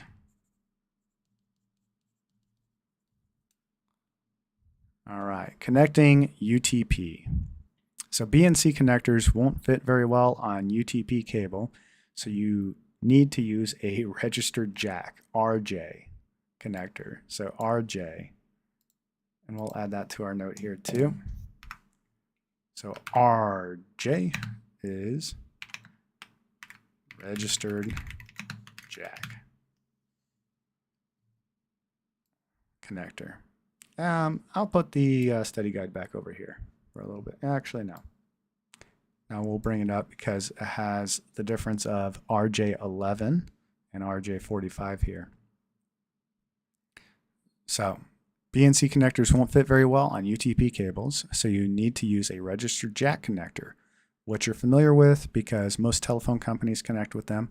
The connector used with UTP, unshielded twisted pair, cable is called RJ11 for phones that use 4 wires. RJ45 has 4 pairs or 8 wires as shown in the figure. So let's see. 1, 2, 3, 4, 5, 6. Huh.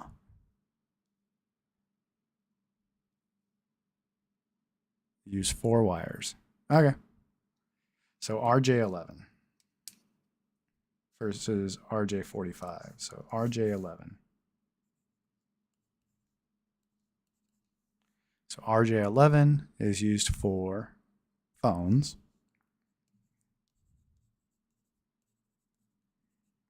And has 4 wires, right? 4 wires. Perfect. And then RJ45 is used for our Ethernet.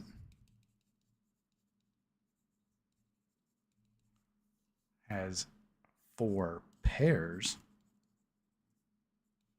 which is 8 wires. So this here goes over the color coding with it. We have orange/white, orange, green/white, blue, blue/white, green, brown/white, brown. And looking at mine, let's see what we have here. Let's make the camera big and we can take a gander and see how that looks compared to it. So big camera. And we have our green, and then the other wire is solid white.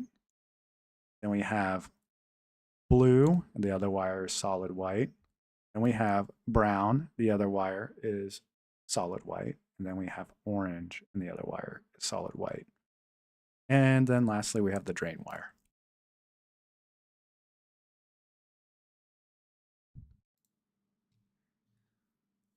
So he goes on to say, most of the time, UTP uses RJ connectors. And you use a crimper to attach them to a cable, just as you would with BNC connectors. The only difference is that the die that holds the connector is a different shape. Higher quality crimping tools have interchangeable dies for both types of cables.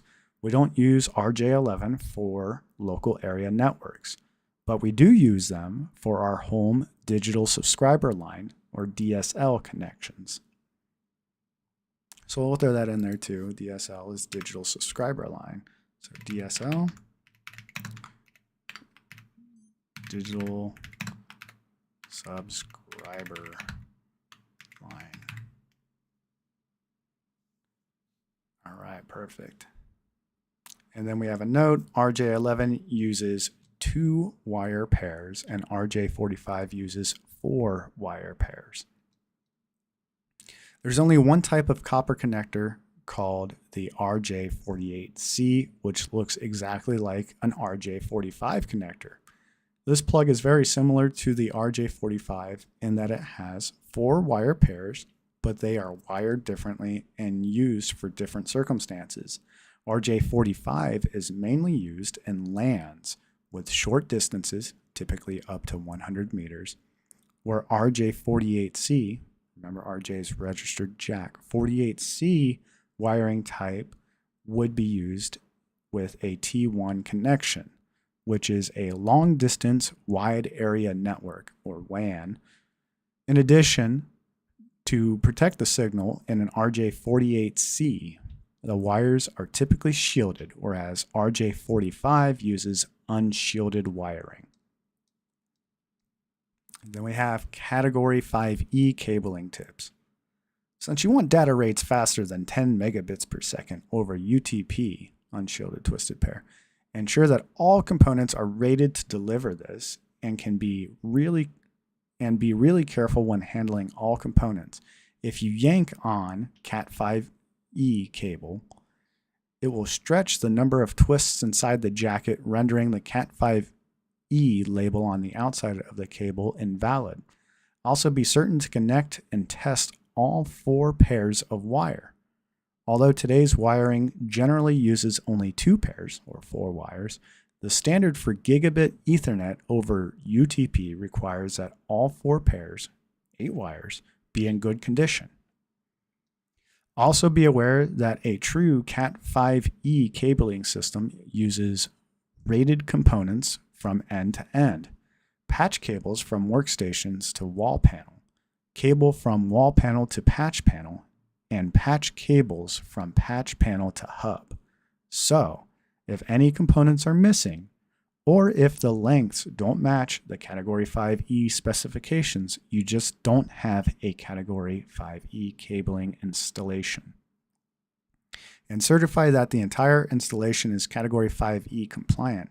I've got to warn you that doing this requires some pretty pricey test equipment to make the appropriate measurements. All right, so we're about to move on to fiber optic cabling. I'm going to take a quick break. I'll be back in about 3 minutes.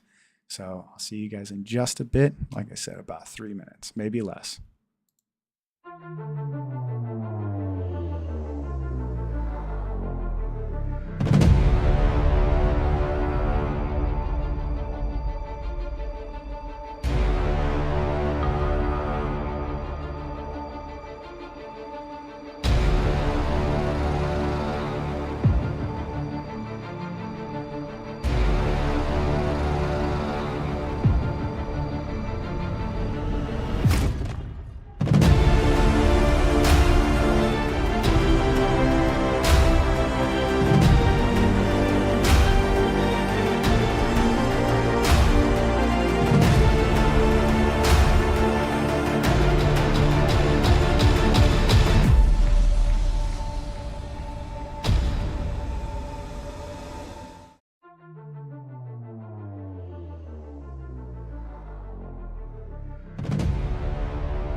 Sorry about that. Thank you. Thank you so much. Yeah, sorry about that. Had to go get something to drink and message the lady. I was just saying that, yeah, we're about 1/4 of the way through. Sorry, this chapter is a bit of a drag, but let's move through it. And we might end up breaking this into 2 parts just because we've been at it for about 2 hours now. So we'll see. We'll see. We'll try to soldier through this. Let me switch back over to the desktop so you guys can read along with me. And thank you so much, Hacks. Thank you. I appreciate it. All right. So we're moving on to fiber optic cables. Yeah, I think it's interesting in that we stuck to the unshielded twisted pair idea this whole time. He hasn't gone over the shielded twisted pairs yet. Let's get back up to fiber optics. Fiber optics.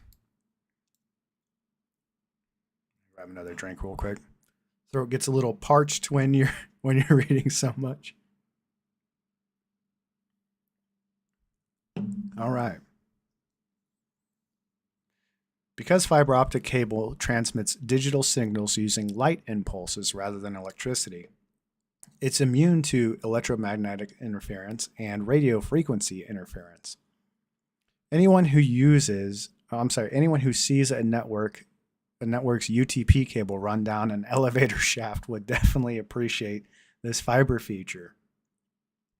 Fiber cable allows light impulses to be carried on either a glass or a plastic core. Glass can carry the signal a greater distance, but plastic costs less. Whichever the type of core, it's surrounded by a glass or plastic cladding with a different refraction index that reflects the light back into the core. Around this is a layer of flexible plastic buffer that can be wrapped in an armor coating that's usually Kevlar, which is then sheathed in a PVC plenum. So essentially speaking, like, let's see if they just have a picture of fiber. No, doesn't look like they do. Let's go and Google search some of that just so we can get a visual for what a fiber cable's insides look like. Inside of a fiber optics cable. Images.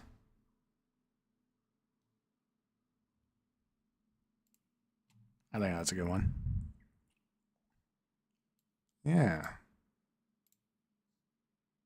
And yeah, it being, it sending light impulses will definitely prevent that from, being interfered with electromagnetic interference and radio frequency interference. Also, fun fact, my final project for this class is over quantum networking. Quantum networking.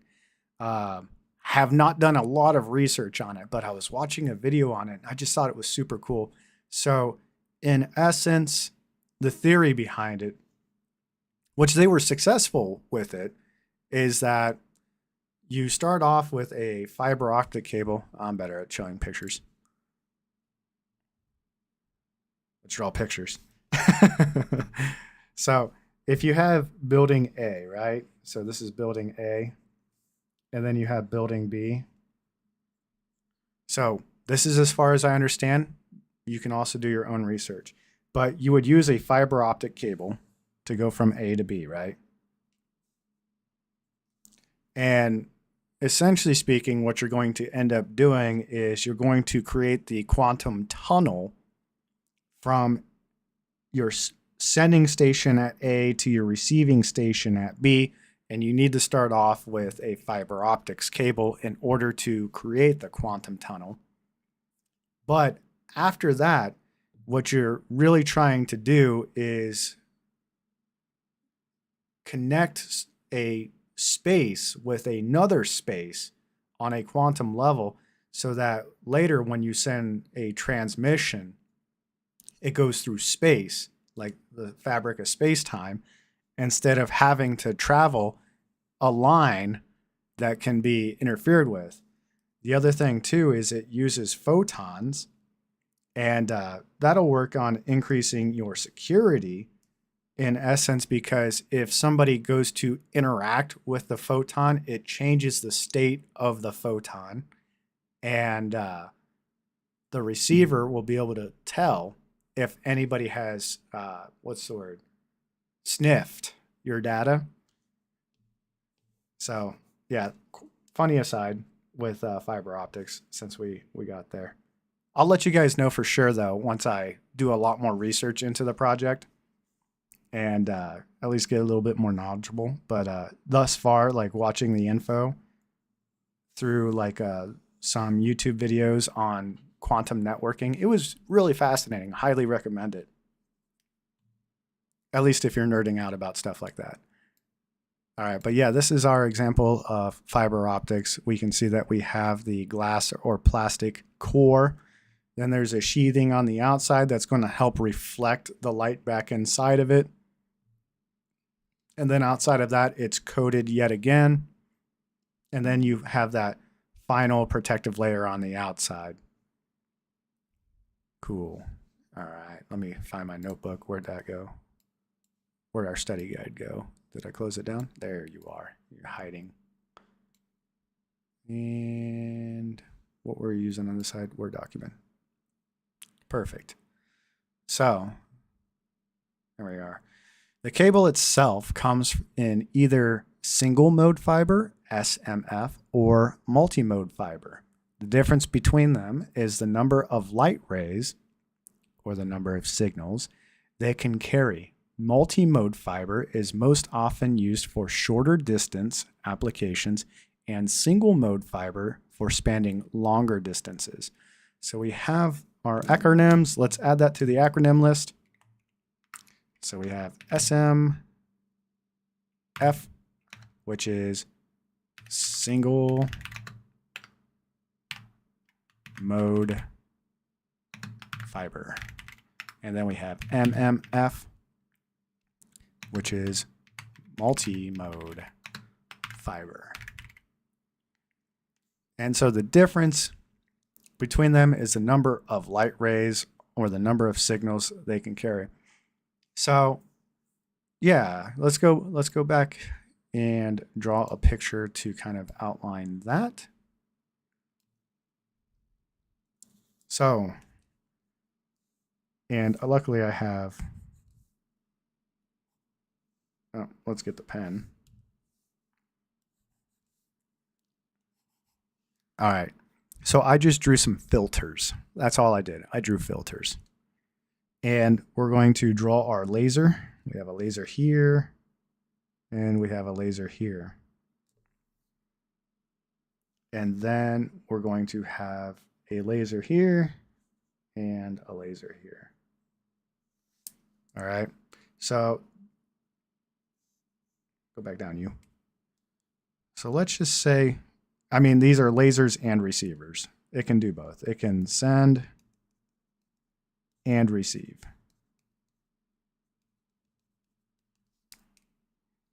And they're a little pointy, and we'll get some colors added there here in a second. So let's go with blue. So we have our blue laser here. It's going to shoot out, and it's going to go through the filter, and then our blue laser receiver can recognize blue lasers. And then we're going to also have a red laser. Our red laser is going to shoot at the filter, come over, and bounce off the filter. So essentially speaking, what this filter is going to do is filter out anything other than blue. And I just drew it like this so that way it's a little bit easier to see that this is red and this is blue right here. So in essence, that's what we're doing. In order to send our light impulses, we use different color spectrums of the laser, at least as far as I've come to understand with the reading. So yeah, I think that's pretty neat. And they kind of have a picture of that later on. So let's continue reading, get through this. All right. Although fiber optic cables may sound like the solution to many problems, it has its pros and cons just like the other cabling types. Here's the pros. It's completely immune to electromagnetic interference and radio frequency interference. It can transmit up to 40 kilometers, or about 25 miles. Here's the cons. It's difficult to install. It's more expensive than twisted pair. Troubleshooting equipment is more expensive than twisted pair test equipment. It's harder to troubleshoot. So single mode fiber. Scroll down here and let's make some room. There we go. Single mode fiber.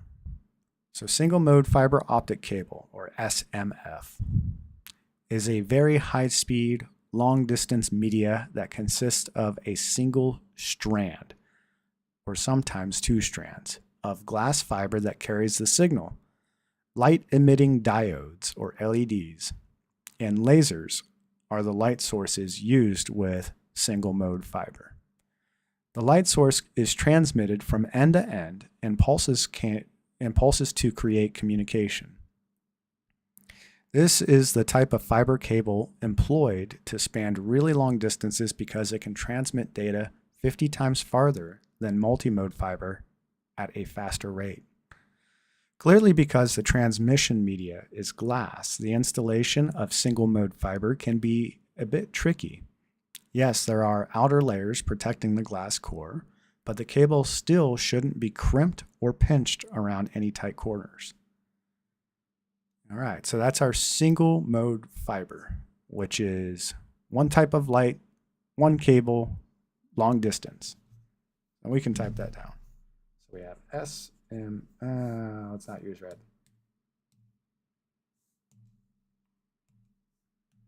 So we have single mode fiber, which is SMF.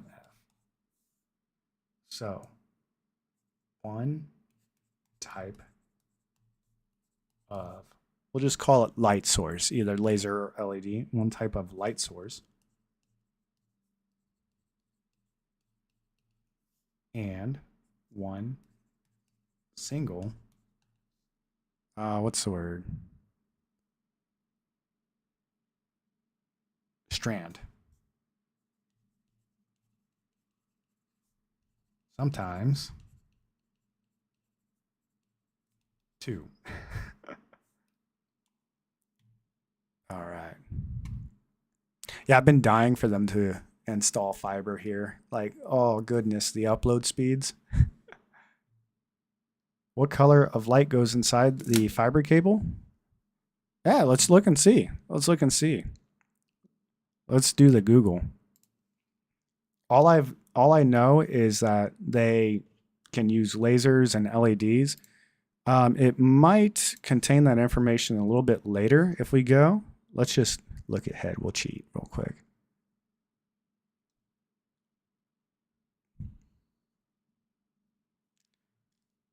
Huh. So, I mean, it kind of has an example here. I can't read that unit of measurement yet.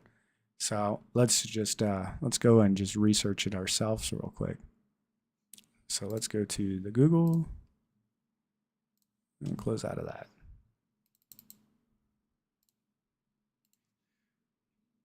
What type of light is inside a fiber optic cable?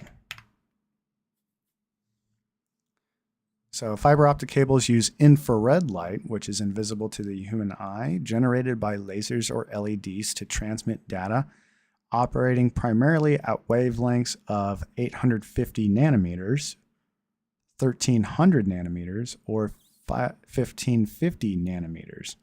This light acts as a carrier for digital signals traveling through the core via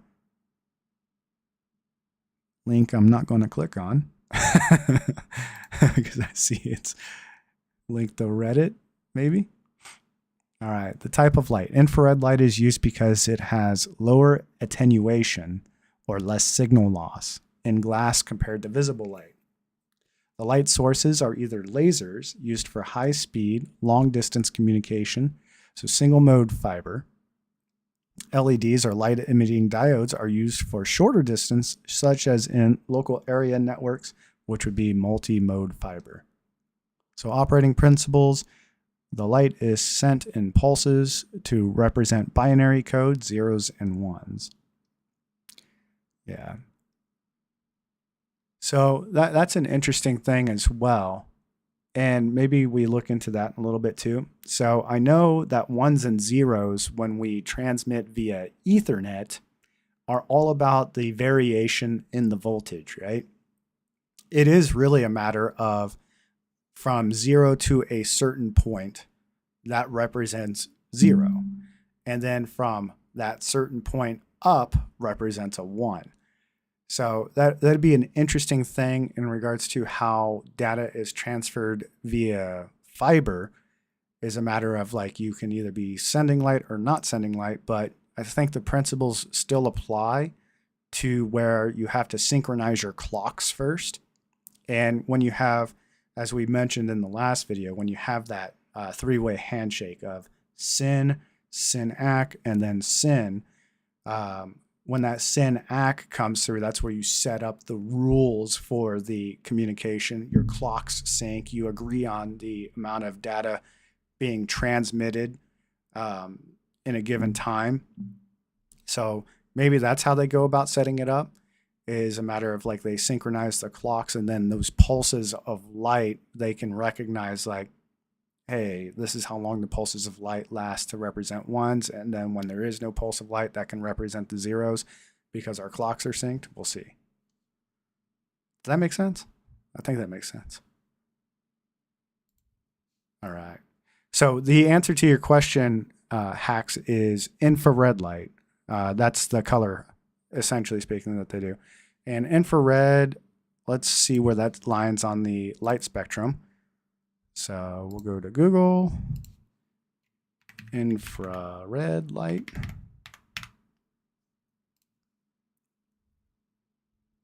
Let's make this bigger so we can see. So we have the visible light range. So this is your blues all the way to red. And then past red is infrared. So like your night vision cameras use the infrared lights as well. Like if you've ever seen the black and white cameras, and then when you look at those night vision cameras in the dark, you see like the really dark glowing red. That would be like your infrared. It's high enough. It's low enough. Yeah, it's low enough because you can kind of see the frequency the wavelength right here. So it's low enough in the light spectrum to where it's a lot harder to see. It's past red in the visible light spectrum. Yeah, this is kind of neat. So yeah, you can see like the wavelengths in nanometers. So as the wavelengths go up, then it becomes less and less and less. So as they said, what was it, 1300 nanometers? Let's get back to that. Single mode fiber. I know I just saw that.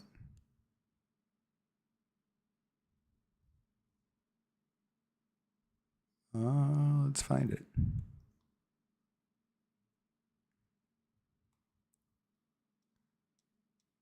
Single mode fiber, you have LEDs. I'm not making numbers up, am I? Where did we see that? Oh, was it over here? Yes, it was. All right. All right. All right. So yeah, the infrared light being at wavelengths of 850 nm to 1300 or 1550. So we're going lower in wavelength, but it's a greater number because we're using nano to express that. All right, perfect. So that was single mode fiber, and next we're going on to multi-mode fiber. And we're going to put that down in the notes for fun. I love that. Thank you so much, Axe. So uses infrared. Wow.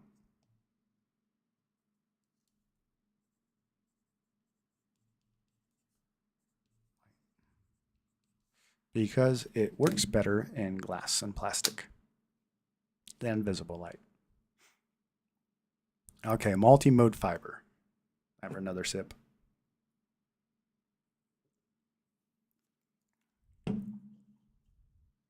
So multi-mode fiber optic cable also uses light to communicate a signal, but with it, the light is dispersed on numerous paths as it travels through the core and is reflected back.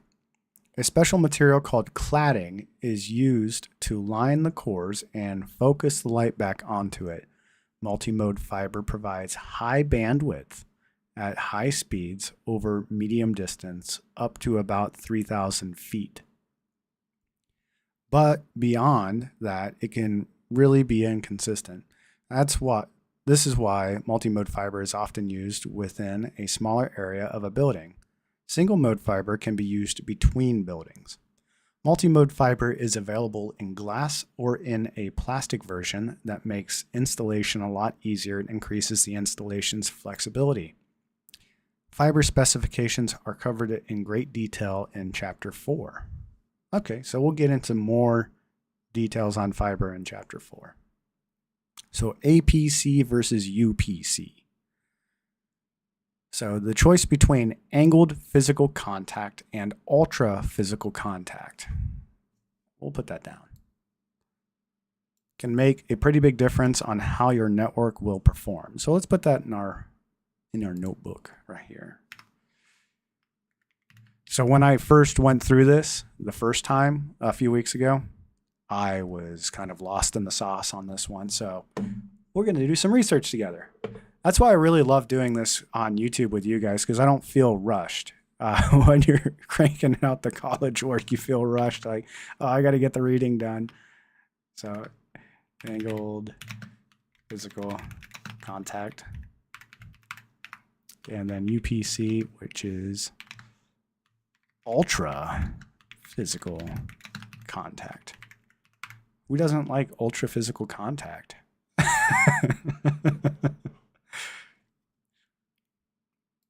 All right.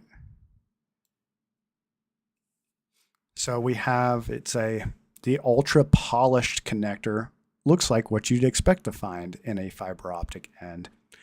The cut is perfectly straight as shown on the right in figure 3.6. So I'm guessing this is what they're talking about. This is the fiber optic cable coming out of the connector, right? Yeah, because he says ultra polished instead of ultra physical. So I don't know if that's just a writing error or what they're trying to get at there.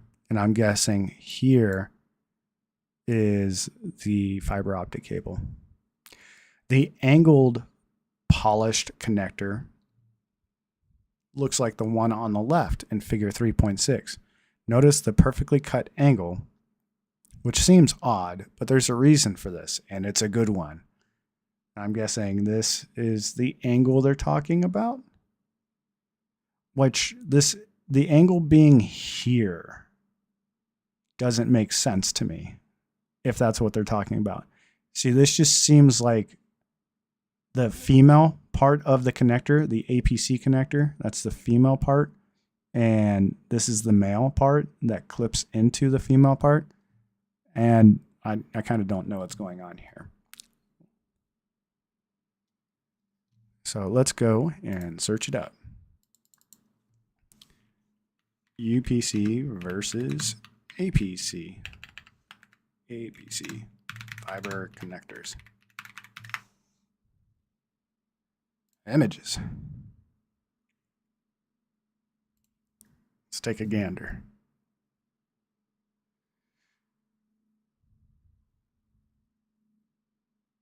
UPC,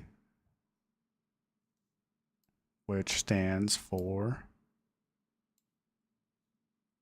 get out of here.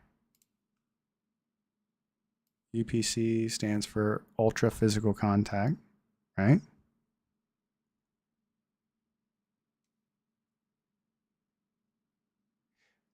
Yeah, not quite sure. Oh, actually, wait. I definitely see that. Okay.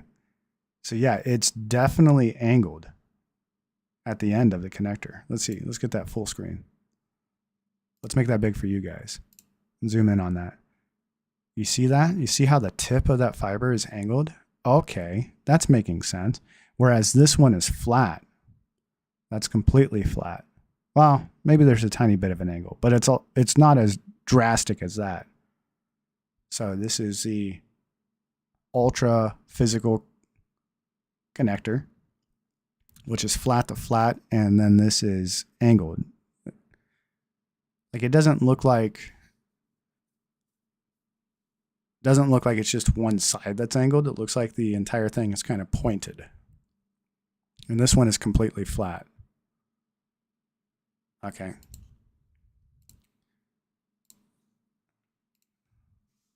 What is the difference between UPC and APC fiber connectors? Let's see if Google can do something.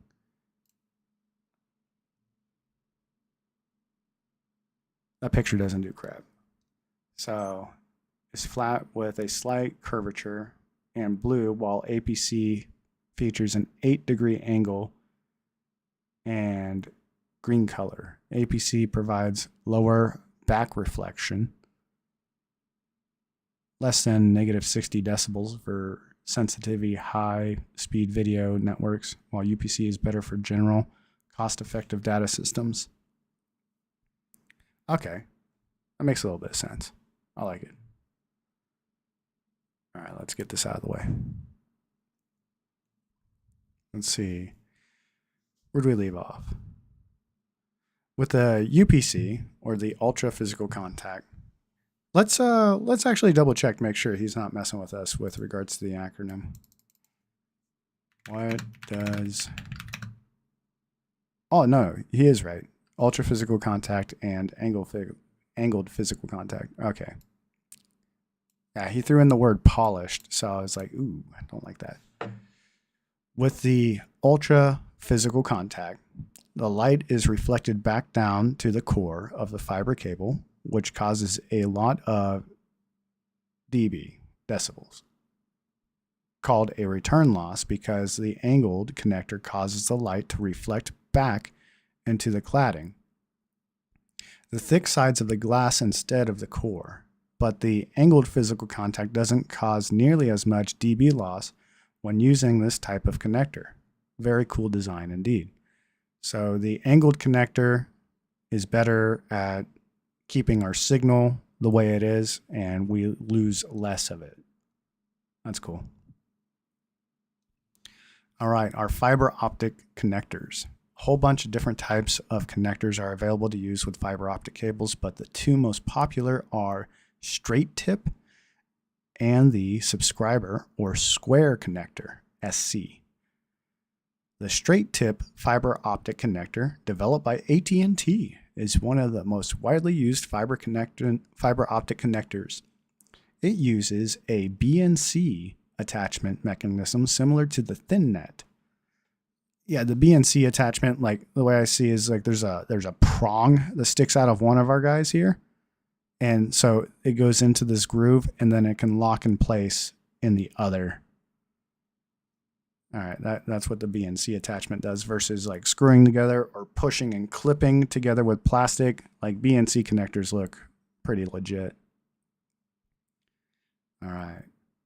It uses BNC attachment mechanism similar to thin net and makes the connections and disconnections fairly frustration-free.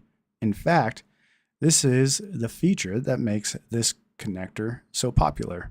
Figure 3.7 shows an example of an ST connector. Notice the BNC attachment mechanism. Yeah. So we'll throw that in there too. We have ST and SC. So our ST is our straight tip. And then we have SC, which is our subscriber connector. We'll put or square connector.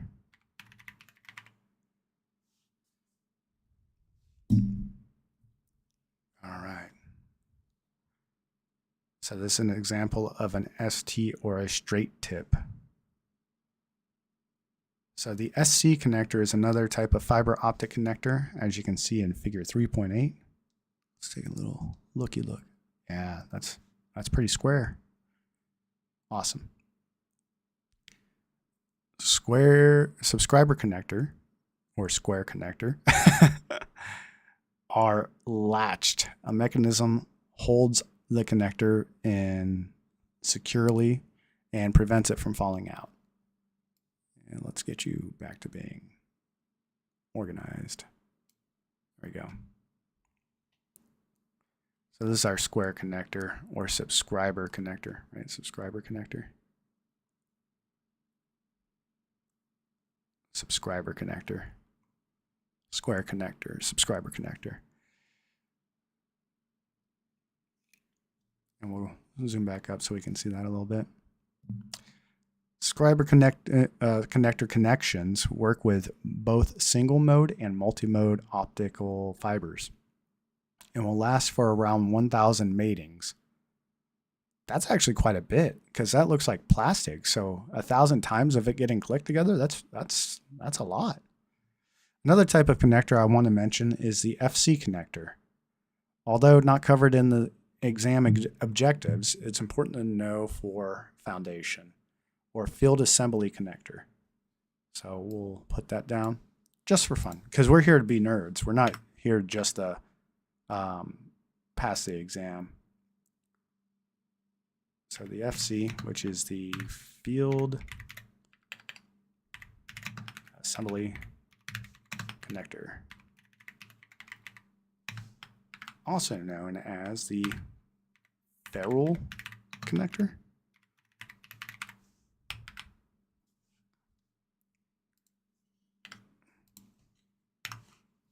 The ferrule connector. So, or field assembly connector, also called the ferrule connector, which isn't very popular. Poor thing. It's still used in telecommunications and measurement equipment with single mode lasers, but the SC or subscriber connector is way more popular fiber end. These look identical to the ST or the straight tip connectors.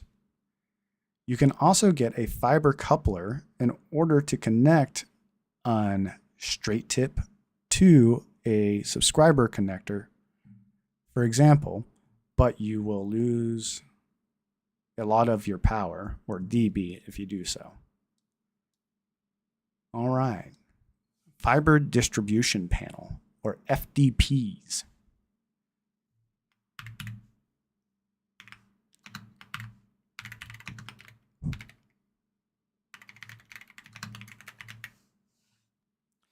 Fiber distribution panels, or FDPs, are termination and distribution systems for fiber optic cable facilities.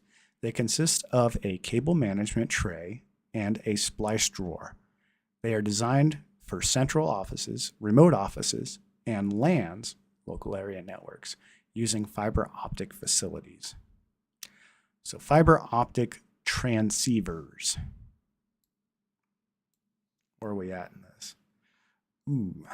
I think we'll reach the halfway point, and then probably around the halfway point we'll reassess. So what time is it? It's 12:30 in the morning. Yeah, we'll reassess when we get to the halfway point. But 1 second, I'll be right back. Give me about 40 seconds.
All right, we're back. Do it. All right, fiber optic transceivers. And we'll do a little bit of research here in a second on this unit of measurement. I don't know how I'm going to write that, but we'll figure it out. Let's see. Fiber optic transceivers can be either unidirectional, simplex, or bidirectional, duplex. Do we need a refresher on simplex, duplex, half duplex? Oh, it's pretty quick. So simplex is simplex is only I can communicate in one direction. So I can only send, or I can only receive. Never can I do both. Half duplex is I can send and then I can receive. So it's either one or the other. Simplex is one direction only. Either I can only send or I can only receive. Half duplex is I can send or I can receive, but I can't do both. And then duplex is I can send and receive at the same time, or full duplex, sorry. I can send and receive at the same time. All right. So bidirectional. Bidirectional communication is possible if the cable used the following EEE 802.3AH 1000 base BX10-D and 1000 base BX10U standards. The communication over a single strand of fiber is achieved by separating the transmission wavelength of the two devices as depicted in the figure. So this is what I was kind of saying. I kind of had it a little bit mixed around a little bit though with my doo-doo picture. Let's see. Yeah. So I had mine mixed around a little bit, but essentially speaking, what you're going to have is you're going to have a filter of some sort, and it's going to reflect a wavelength of light, and it's going to allow a wavelength of light to pass through it. And yeah, then you're going to have your receiver and your lasers as well. So that's the bidirectional in here. And let's look up this unit of measurement. I don't know what that unit of measurement is. And we're here to be nerds. So let's just go to Google. What is the unit of measurement for lasers?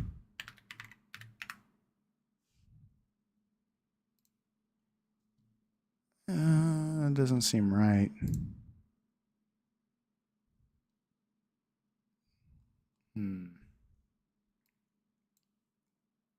How can I replicate said Greek letter?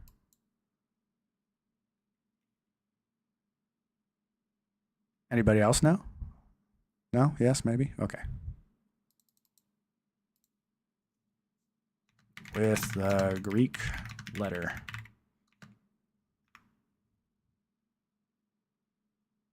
That's not it. Hey, what's that? That looks right.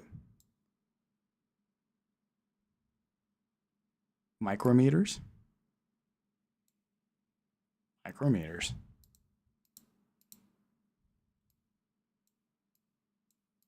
E. Let me copy you again. What is... Oh, you don't show up. How does micrometers play into laser measurements?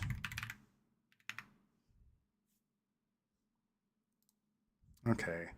Laser micrometers use a high-speed rotating laser beam to create a shadow of an object on a receiver, measuring its size based on the time the light is blocked. This non-contact technique determines outside diameters.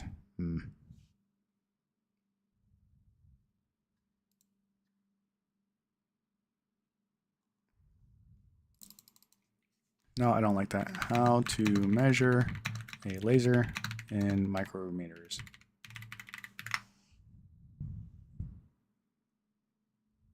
Okay, laser scan micrometers measure objects by passing them through a high-speed laser beam, creating a shadow on the receiver that calculates the diameter or position of the micron level precision.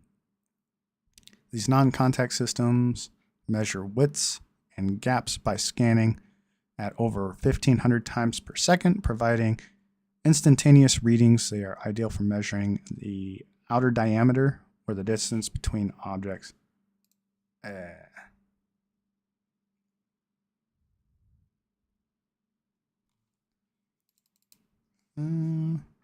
What is a 1.3 micrometer laser?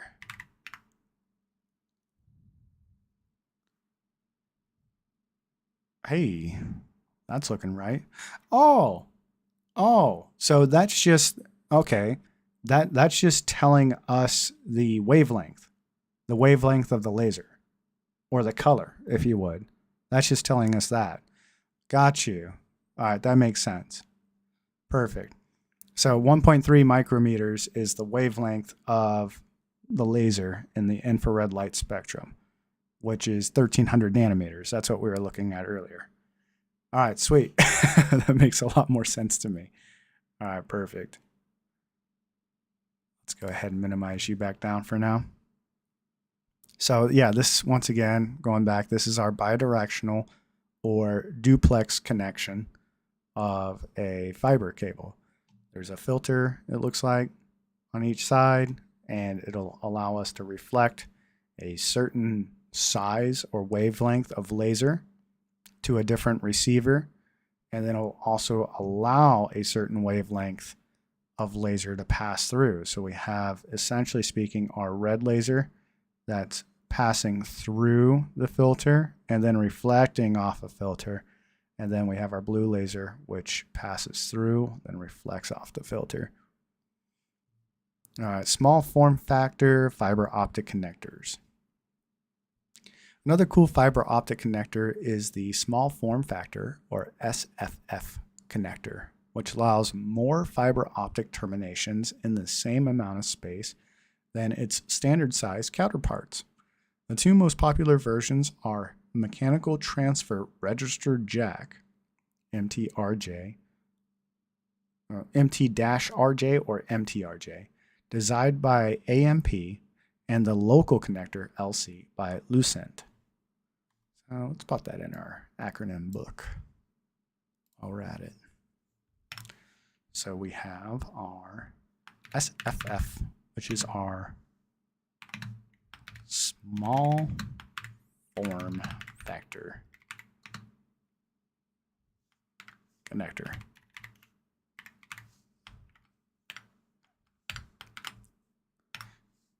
And then we have a MT-RJ,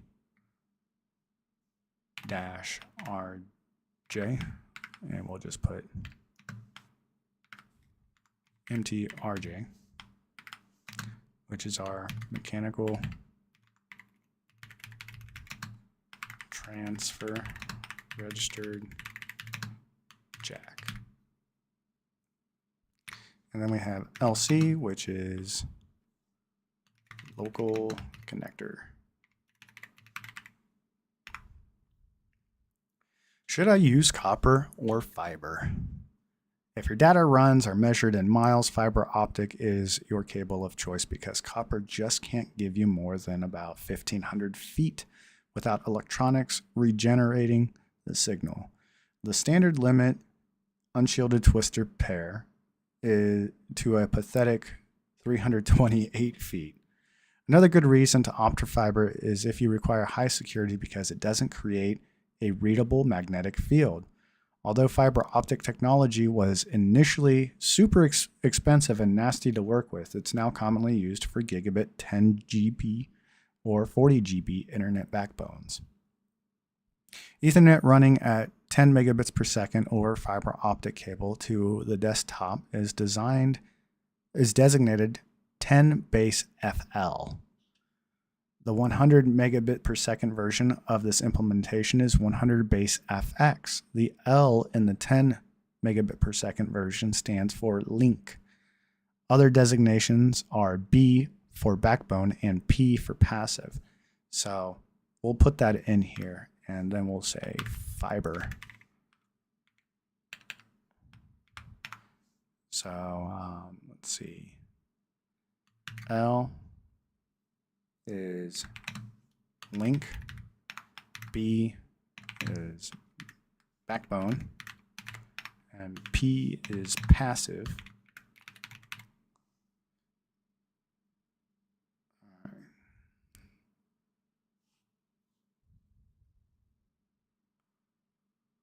I'm guessing the F is for fiber and FX is for... Yeah, we'll probably get into there in a bit. We'll look into it if they don't cover it. All right. So the MTRJ fiber optic connector was the first small form factor fiber optic connector to be widely used. And it's only one third of the size of the SC and ST connectors. SC was our subscriber connector and ST was our straight tip connector. It most often replaces. It offers these benefits. It's got a small size, TX and RX strands in one connector, so transmitting and receiving strands in one connector. We'll put that in there because I don't think we've covered that yet. So TX is transmitter and FX is receiver. Or sorry, RX. RX is receiver.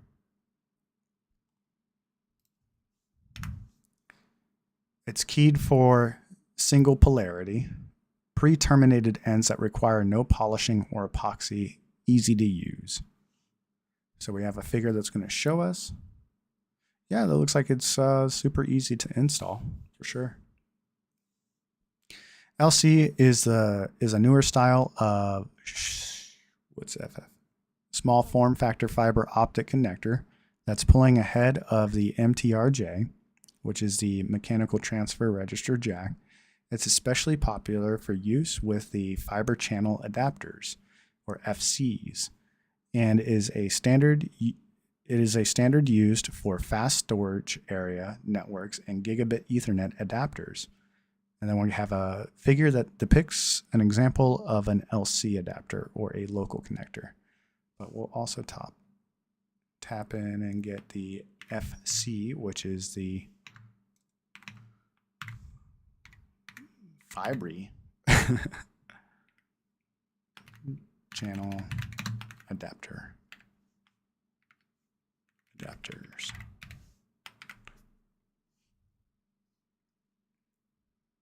Okay, let's go back up and read this again.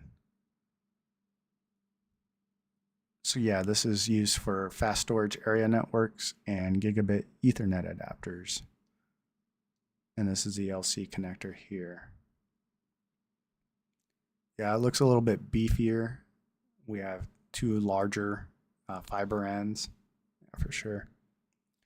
It has similar advantages to the MTRJ and other small form factor type connectors, but it's easy to terminate. It uses ceramic inserts just as standard sized fiber optic connectors do. Yeah, that's really interesting. I think fiber optic is definitely a lot more interesting because the other thing I like about fiber, at least with regards to like I guess civilian applications, like in your home life, is that the download and upload speeds are kind of bidirectional. Like you get the same download as you do upload. So people get crazy upload speeds. Like if you get 1 gigabit internet like I do, I have with my ISP, I have the 1.2 gigabit internet, but my upload speed is only like 40 megabits per second. And I was like, hey, can I throw more money at you to get that higher? They're like, no. And I was like, oh, sad. But yeah, with fiber, your download is your upload, and like people get like with their gigabit internet, they'll get like a gigabit of download and upload at the same time, and it's like, wow, I want that. All right, let's go through the next bit. We're almost halfway, and 2.5 hours in. This is fun. I love this. So transceivers. A transceiver is a device made up of both a transmitter and a receiver, which are combined to share common circuitry or a single housing. The term applies to wireless communication devices such as cellular phones, cordless telephone sets, handheld two-way radios, and mobile two-way radios. Occasionally, the term is used in reference to transmitter and receiver devices in cable or optical fiber systems. So it can transmit and receive. So SFP plus, which is the small form factor pluggable, SFP. We'll put that in, SFP, which is the small form factor pluggable.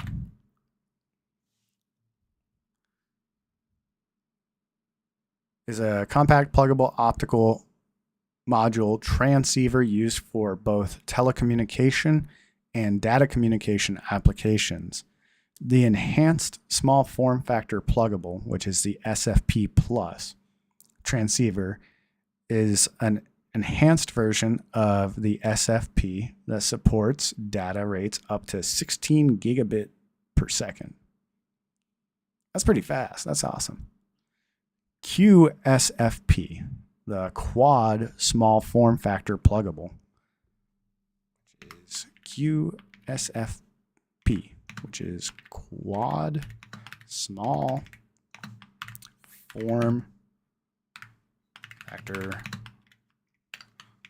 pluggable.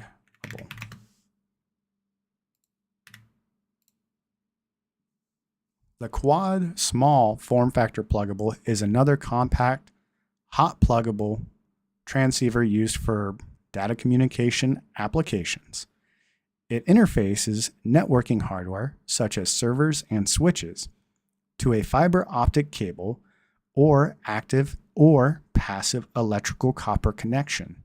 It allows data rates from 4x1 gigabit per second for quad small form factor pluggable and 4x10 gigabit per second for quad small form factor pluggable plus, to the highest rate of 4x28 gigabits per second, known as QSFP28, used for 100 gigabits per second links.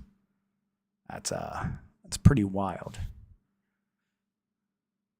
Media converters. Sometimes you'll need to convert from one media type to another. Maybe you need to go from one mode of fiber to another mode. Or in even more extreme cases, you need to go from fiber to Ethernet. If you're faced with situations like these, you'll need to be familiar with some more common media converters. So we have the single mode fiber to Ethernet. These devices accept a fiber connector and an Ethernet connector to convert the signal from Ethernet to single mode fiber, which is super interesting, I think. I think that would kind of limit your what will be the effect of gamma or X-rays on optical fiber? You die? Well, that's the thing with, like, once you start getting into those type of particles and waves, so like they'll just pass through, right? They'll pass through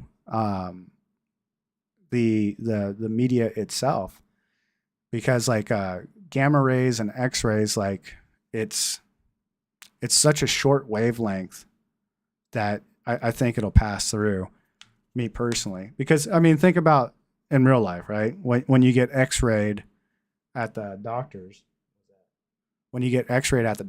like the X-rays just pass through. I don't think they'll follow the path of the fiber line itself. But that's a really awesome question. Like, we should do some experiments and see. I don't volunteer to be on the receiving end. Yeah. Let's ask ChatGPT. I think we asked ChatGPT. Oh, that's just my trash can. That's okay. I think we asked ChatGPT. Let's take a gander. Where's ChatGPT? We'll move that over here like that. So, what would happen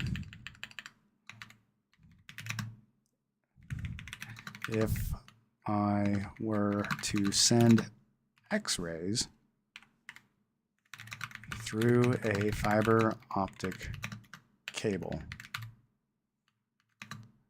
Could I still communicate with the other end, or would it pass through the transmission media?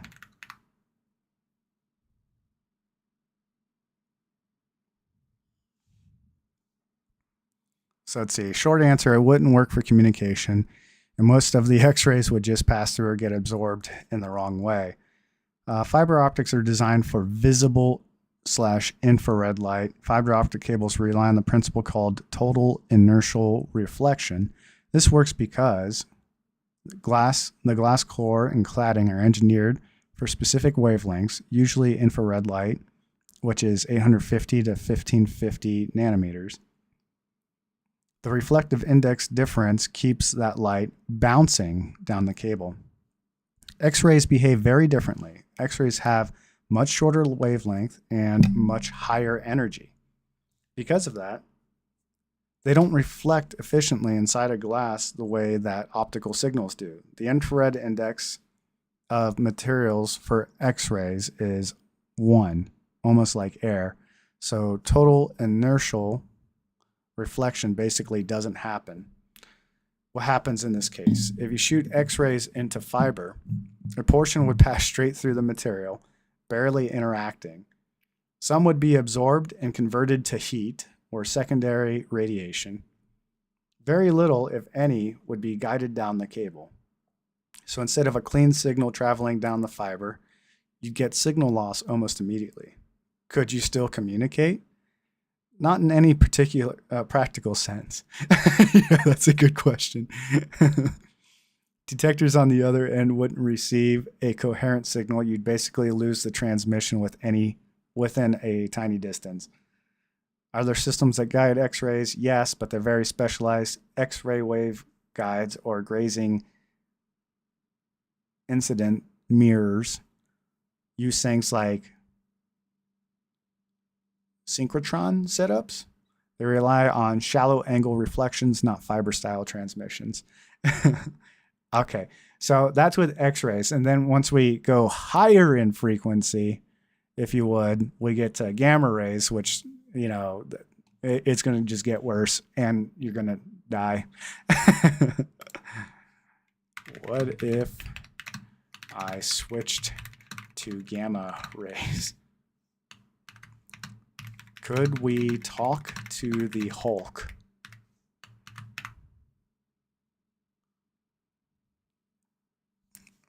We don't get our Hulk hotline hacks. I'm sorry. So gamma rays are basically X-rays on steroids, even shorter wavelength, even higher energy. So yeah, all of the same principles apply. Yeah. Unfortunately, our transmission media is going to allow those wavelengths to pass through it, and we won't get to talk to the Hulk, unfortunately. Better analogy, if visible light in fiber is like a carefully guided train, gamma rays are like artillery shells that don't follow the tracks. They just tear through everything. Yeah. Sorry, hacks. All right. Let's get back to it. Get back to work. Time for a sip of tea. Gotta wet the whistle, so they say.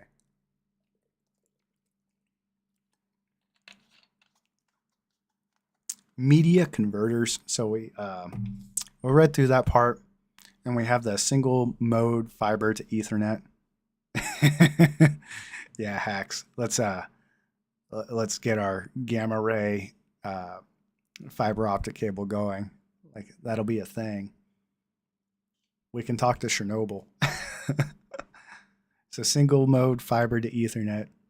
These devices accept a fiber connector and an Ethernet connector and convert the signal from Ethernet and single mode fiber. which for me doesn't sound really that great. I mean, if you have a plethora of lasers in there, but once again, like no, you want multi-mode fiber, I think. So multi-mode fiber to Ethernet, these devices accept a fiber connector and an Ethernet connector and convert the signal from Ethernet and multi-mode fiber. So a little bit beefier, Fiber to coaxial.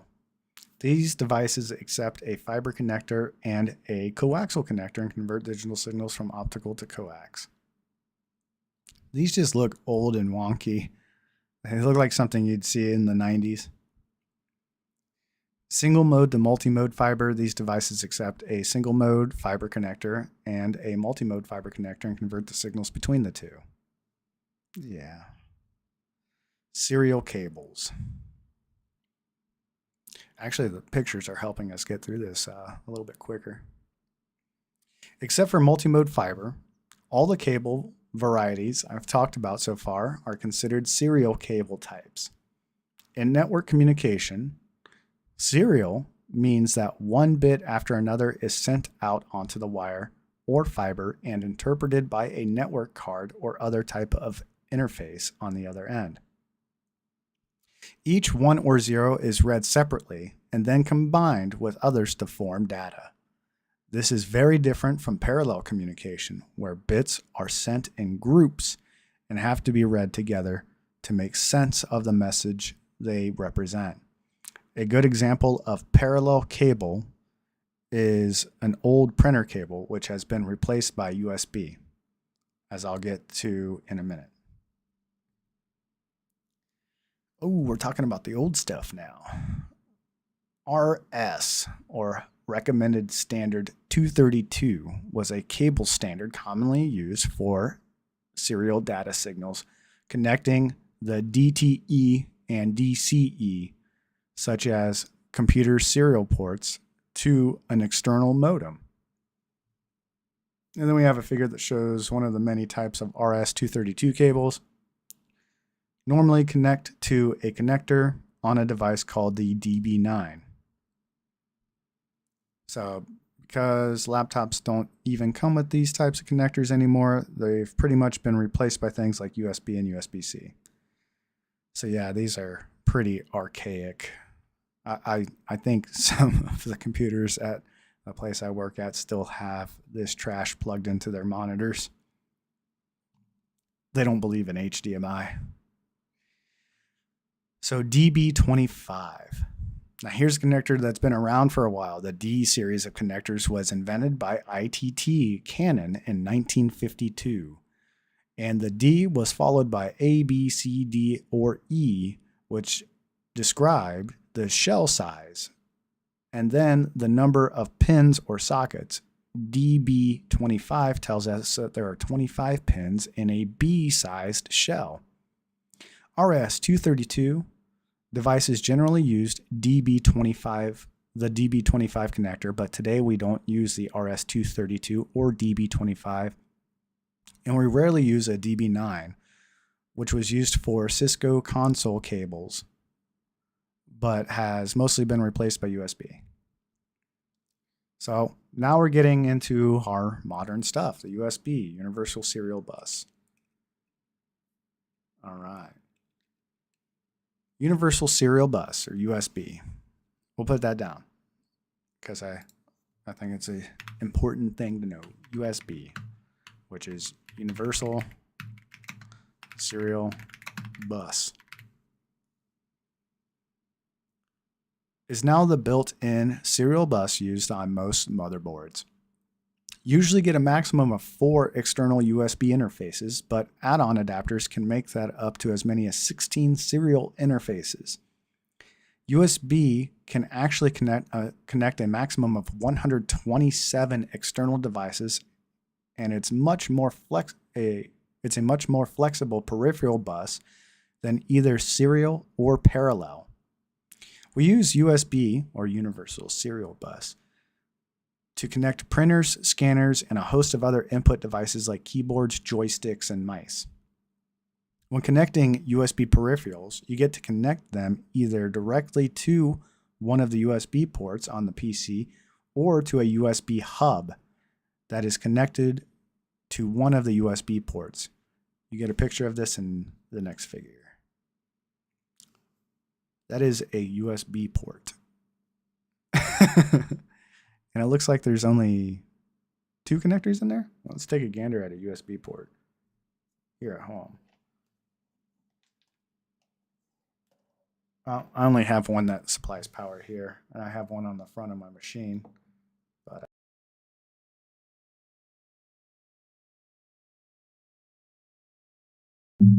that's important.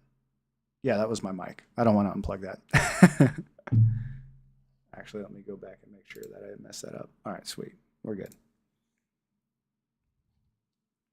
So hubs can be chained together to provide multiple USB connections, but even though you can connect up to 127 devices, it's not really practical to go there. Each device has a USB plug, shown in the next figure. Here's our USB plug. Cable properties. Time for another quick sip.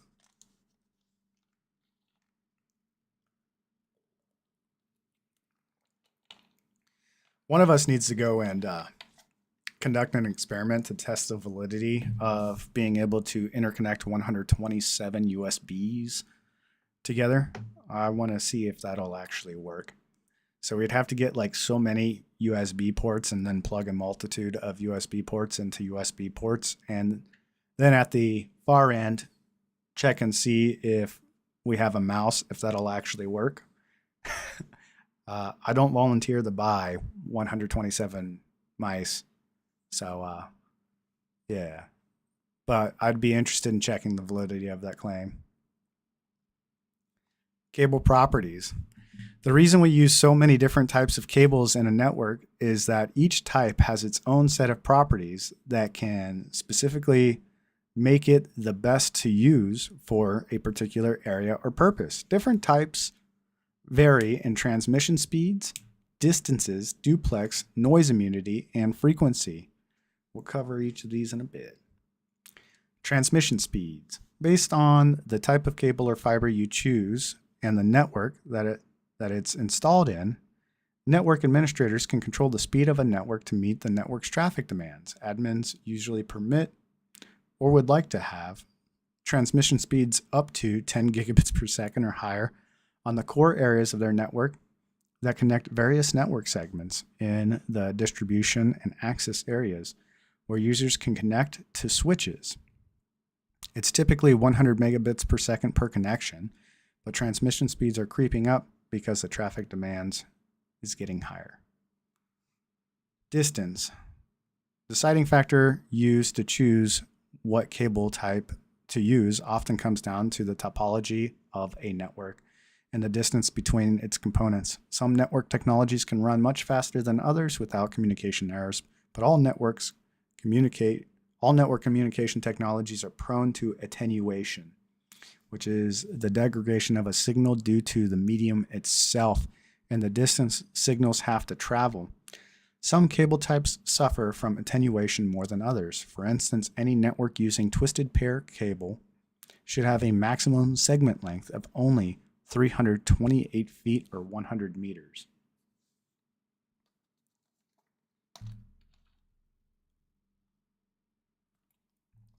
Duplex.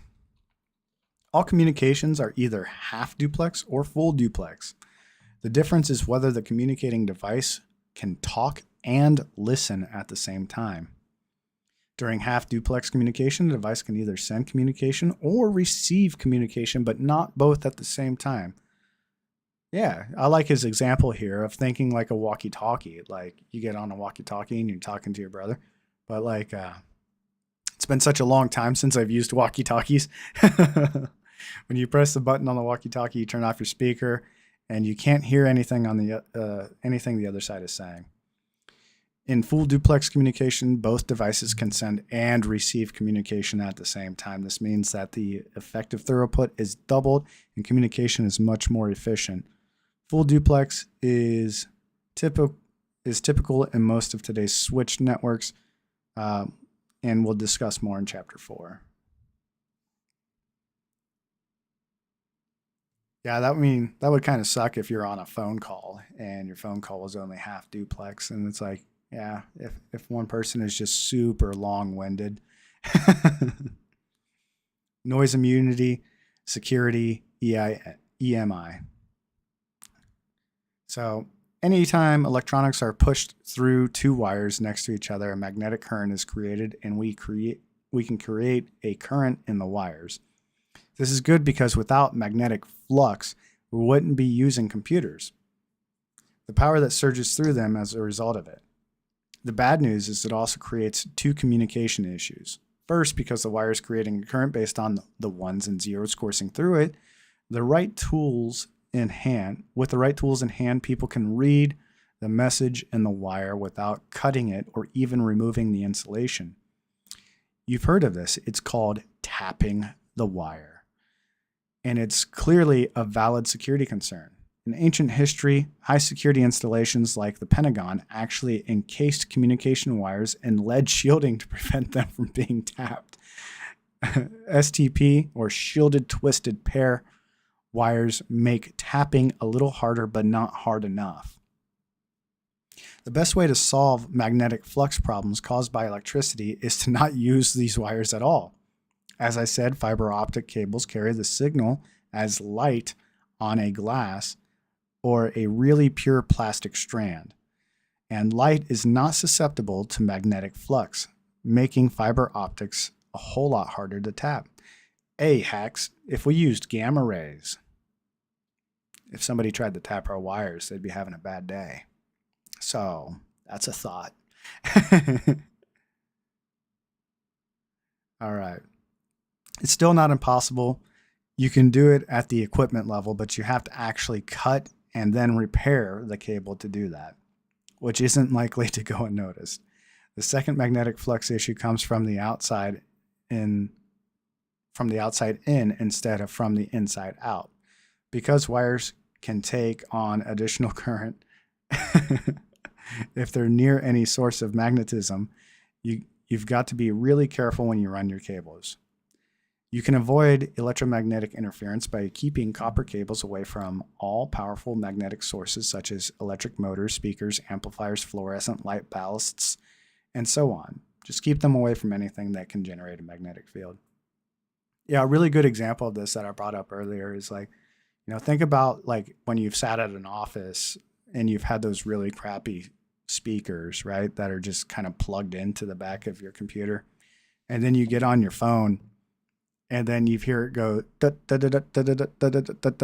like in the past, like that's electromagnetic interference in play. Well, it's radio frequency, but yeah, it's actually interfering with the signal going through the wires. I think that's kind of interesting in itself.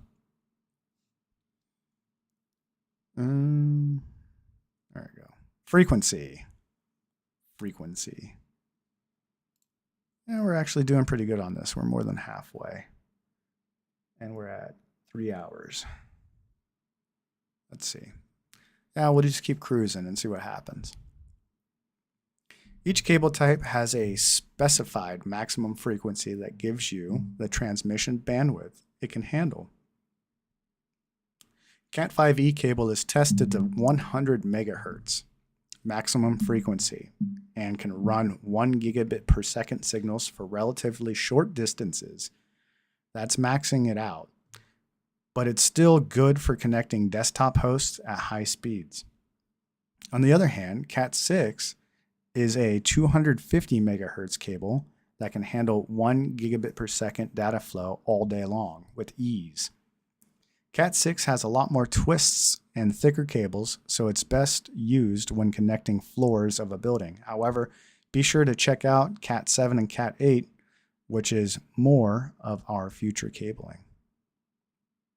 And then we got the note, although a signal is measured as bandwidth, the capacity to carry signals in a cable is measured as frequency.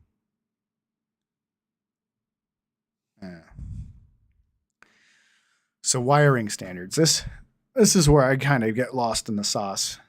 I think this is kind of it for me. Like, and it's going to just take some time to actually just convert these to memory. Because there's just a lot here with regards to it. Well, this one isn't as hard as like chapter 6, which is how they did this with college. They had us read chapter 1, 2, and then 6, which goes into TCP IP. So it's like, yeah, I am fully unprepared for TCP IP when I've read a lot about wiring standards. All right, let's bust into it. Ethernet cabling is an important thing to understand, especially if you're planning to work on any type of LAN.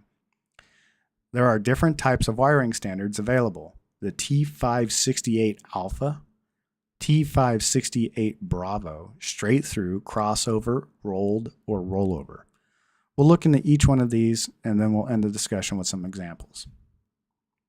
So T568 Alpha versus Bravo. Let's get into it. So if we look inside of a network cable, we'll see 4 pairs of wires twisted together to prevent crosstalk.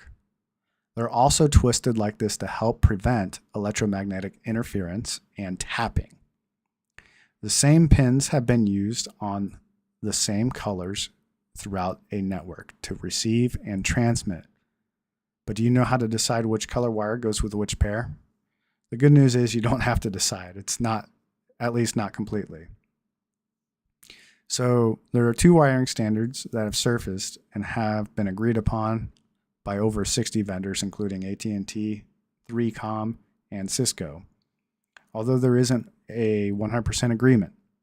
In other words, over the years, some network jacks have been pinned with the T568 standard, and some have used the T568B standard, which can cause a bit of confusion if you don't know what you're looking at in your network. So let's get into it. The T568A. We're going to have a figure, and we can see the green pair is used for pins 1 and 2, but the orange pair is split between 3 and 6, separated by the blue pair. And then we have the T568B, which is the orange pair is pins 1 and 2, green pair is pins 3 and 6, separated by the blue pair. So here we go. I think we're just going to have to take note of this in our note tab to keep track of that, because this is just one of those things that it's not a matter of understanding a concept, it's a matter of memorizing information. So we'll go ahead and get this over here, and then we'll make some room and note it down. So we have the T568A standard. So with that, we're going to have pins 1, 2, 3, 4, 5, 6, 7, 8. And we're going to have our green, white, green, orange, white. That's a W, I promise. There we go. That's better. Orange, white, our blue,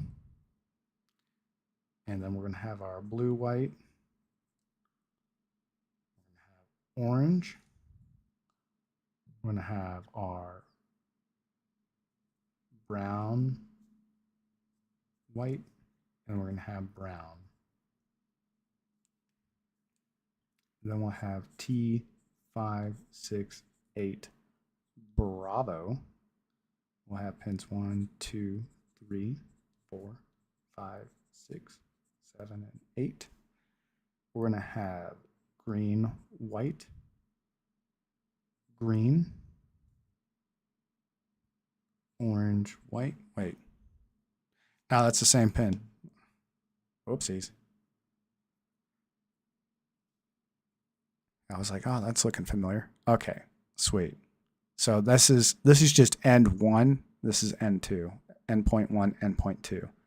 And this is the RJ45 plug that's demonstrating right there. So we have our T568 alpha, and that's going to be the same across.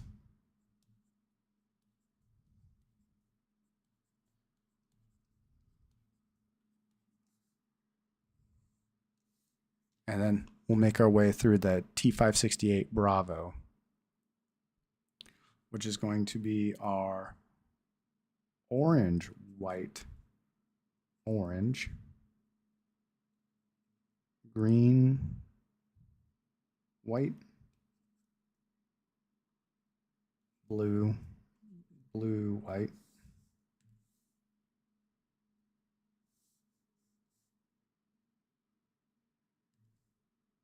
blue, then blue, white,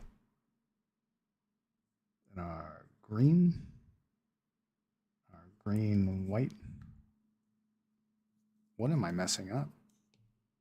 Oh my goodness. Brown, white, and brown. So orange, white, orange, green, white, blue, blue, white, green, brown, white, brown. And then just making sure it is the same on the other side.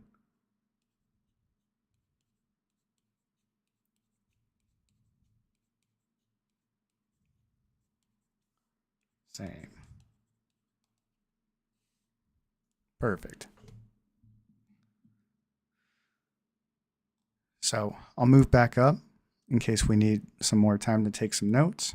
But pin 1 is the green white, pin 2 is the green, pin 3 is the orange white, pin 4 is the blue, pin 5 is the blue white, pin 6 is the orange, pin 7 is the brown white, pin 8 is the brown, solid brown.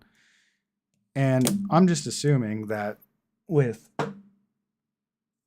that being said, either solid white or the white slash color, like the green white, like those are interchangeable. So just having the white twisted in there. And once again, we'll go. And we have a solid blue with a solid white. Then we have a solid green with a solid white, solid brown with a solid white, and a solid orange with a solid white. I think the multicolor, meaning having the green and white, like or just solid white is okay. But you can kind of ish see the colors of them in here. I don't know that I can capture that on camera quite well. Oh yeah, it wants to focus. Want to do it. Yeah, back on me. There we go.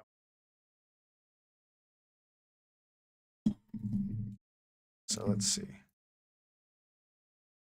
When looking at this one from above, I can see that it looks like number 3 is the orange.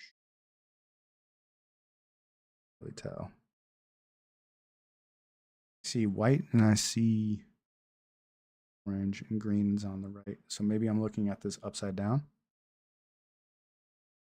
Because from the top down, well, from the way I see it, yeah, so pin 1 should be the super far left. See the blue in the middle? See the green on the right. Let's go down.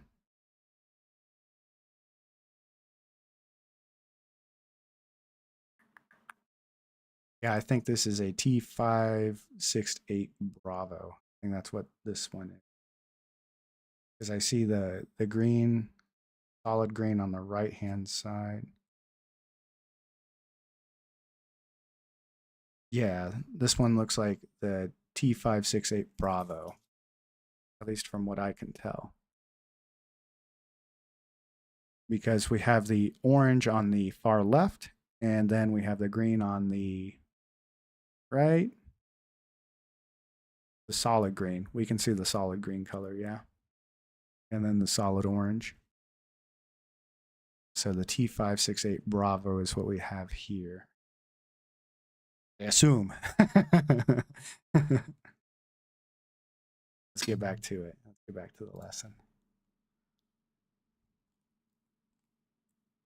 Unfortunately, I'd have to go and do some adjustments to make my camera big enough to show us.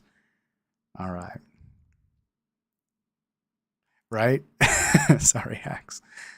All right. Let's go back down to our note. Well, I mean, I guess I could always email it to myself, take a picture and email it to myself, and then we could take a look-see together. That's an option. Why not? Let's see here. Let's get a good picture of it going.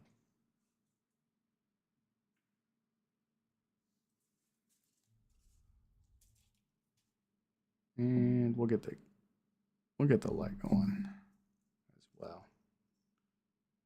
See if that'll work. That's a pretty awful picture. We'll just set that to automatic.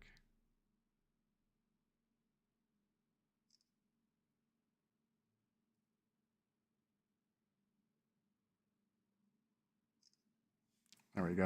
That's a good picture. We'll just send that to me. So share.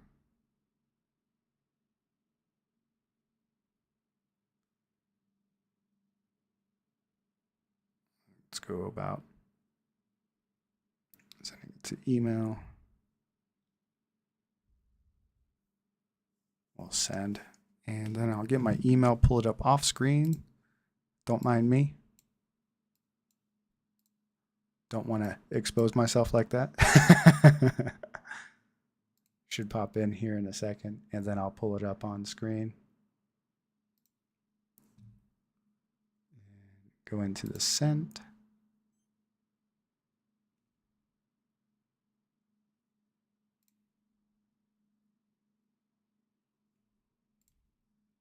Download that.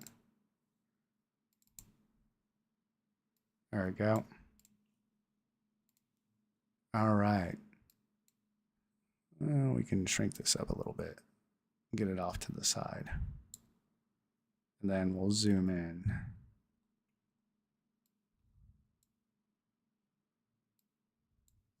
All right.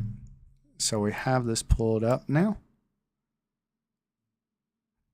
And yeah, so we can see like this actually looks like it's orange and white on the end, and this is green and white on the end. I can see the strand of green coming in. Why isn't the whole wire colored like that? Like, I'm not hallucinating, right? We were looking at that together. It looks like it's just a solid color. Oh, you know what? I am incorrect.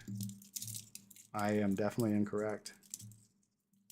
Like, I think it's just happenstance that the line of the color happened to just be twisted inside of the wire to where I couldn't see it. But like now that I have it pulled apart, it is brown and white. So it's not solid white. So yeah, we have our orange white, we have our solid orange, we have our green white, we have our blue. This is going to be our blue, white, green, and then our brown white and our brown. So yeah, T568B. Yeah, this doesn't match. Neat. Seeing the things. All right. So let's go on to our note.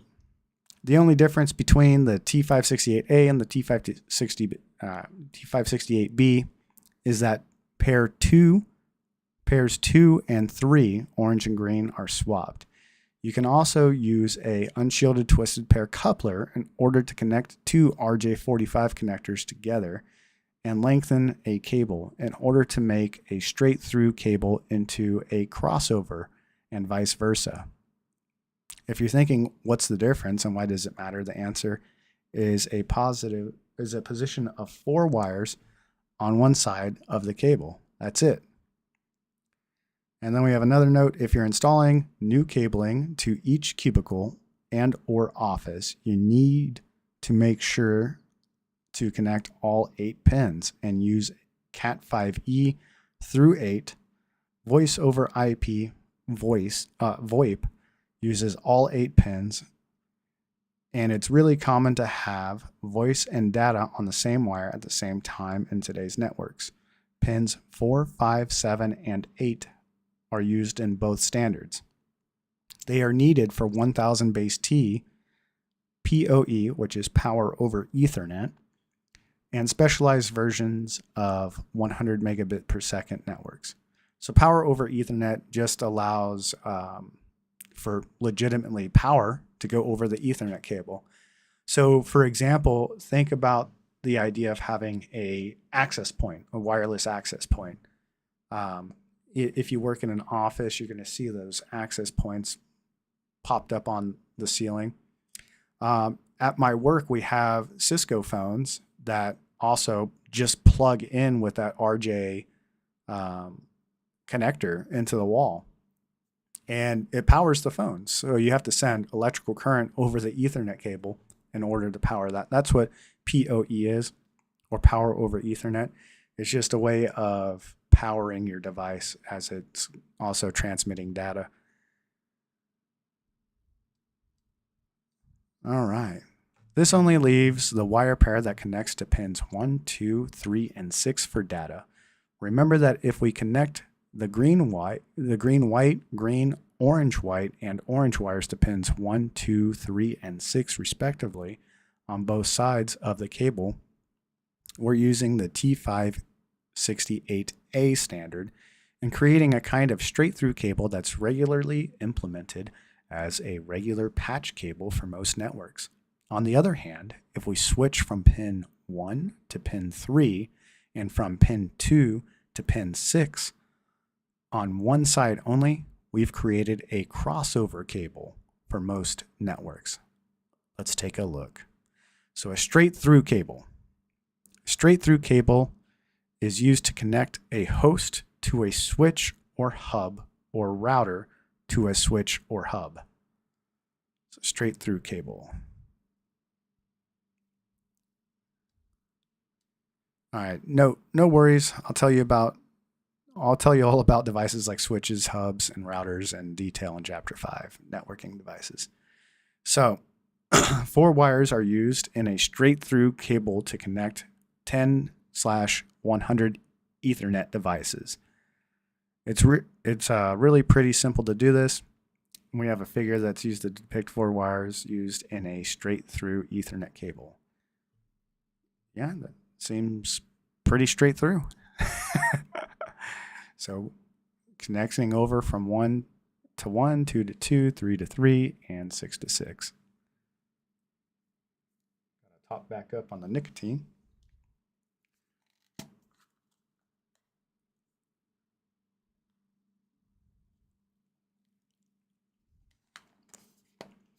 Notice that only pins 1, 2, 3, and 6 are used.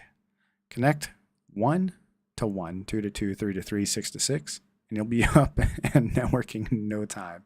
Just remember that this would be a 10/100 Ethernet only cable, so it wouldn't work with 1000 megabits per second or greater Ethernet. We don't want those slow speeds. That's nasty.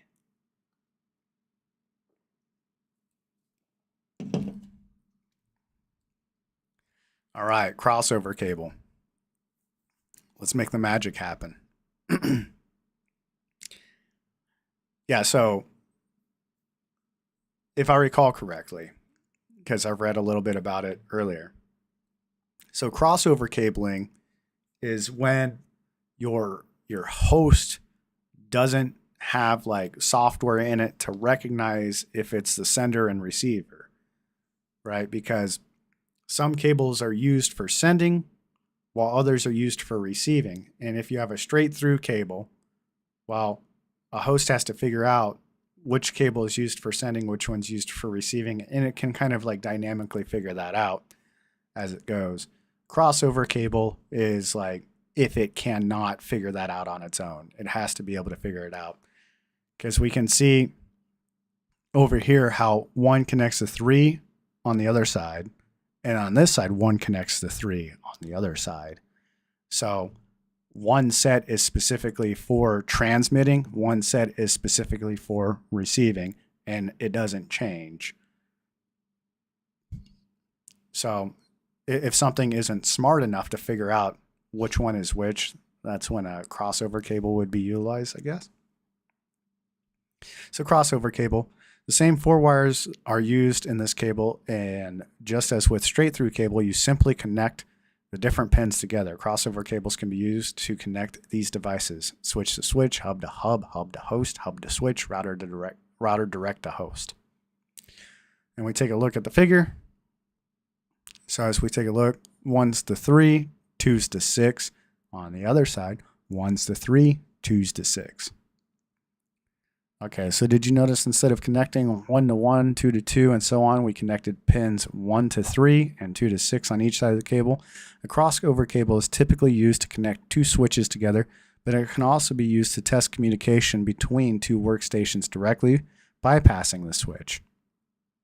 A crossover cable is used only in Ethernet UTP installations. You can connect 2 workstation NICs, which the NIC is the network interface card. That's the thing that's plugged into your computer that gives you internet. So your Ethernet port that you plug into the back of your computer to give your computer Ethernet access, that interfaces with the motherboard to give you that internet, and that device that your Ethernet cable plugs into is called a NIC, or the network interface card. Your NIC can be wireless, it can be wired, it can be fiber. Yeah, that's the network interface card. So you can connect 2 workstation NICs or a workstation and a server NIC directly with it. If you're trying to match these straight through and crossover cables with the T568 Alpha and T568 Bravo standard, here's how it works. So T568 Alpha plus T568 Alpha equals straight through. Same thing with Bravo to Bravo, straight through. And then T568A and T568B equals crossover. Nice. Really? Not that I doubt him, but let's look at that. Let's look at that. So let's see. Oh, look at this. So this should go to 6, yeah? Oh.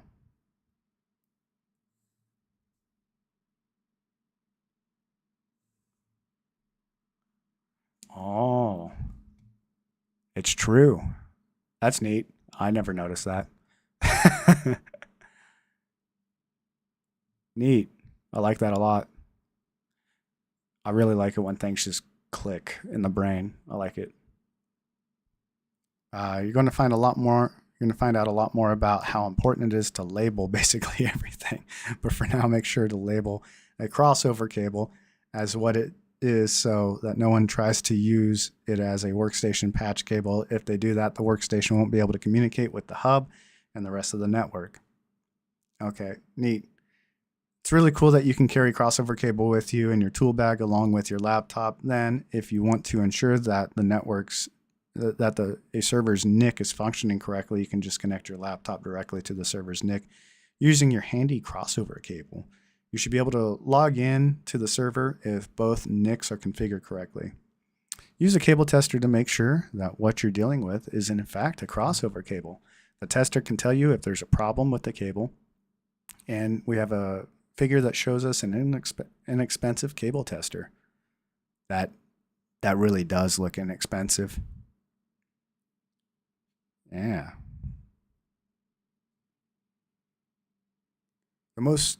This cost-effective little tool will tell you beyond a shadow of doubt if you have a straight through or crossover cable, or even if there's a problem with the cable.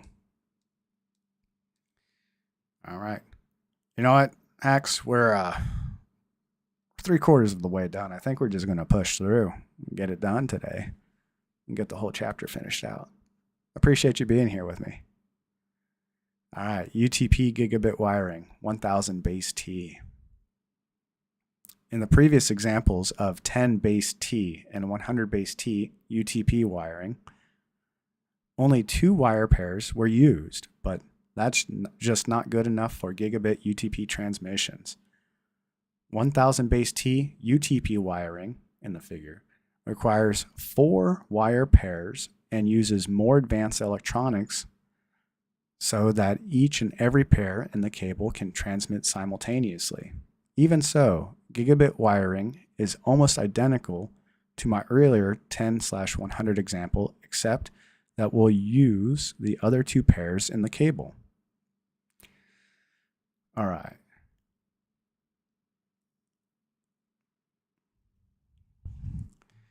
So yeah, the gigabit wiring, we have to use more of the cables in order to transmit more data across it. Whereas in the other ones, we didn't need to use all of the cables.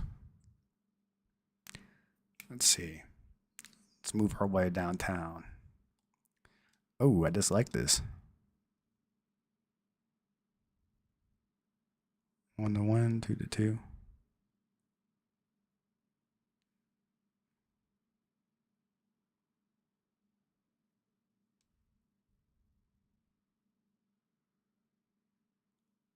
All right. Let's go back over this again, just to make sure the brain's wrapping around. Requires 4 wire pairs and uses more advanced electronics so that each and every pair in the cable can transmit simultaneously. Even so, gigabit wiring is almost identical to the early example, except that we'll use the other 2 pairs in the cable. For straight through cables, it's still 1 to 1, 2 to 2, and so on up to 8 pins. Okay, so this is the UTP gigabit crossover. It's crossover, it's not straight through. That's why. So with that, so 1 goes to 3, 2 goes to 6. Yeah, that's normal. Okay, so this example is from earlier, and that's the 10 base T and 100 base T wiring standard. We only need those 4 wires to communicate. So we'll add that aside here. So black equals 10 base T to 100 base T. Or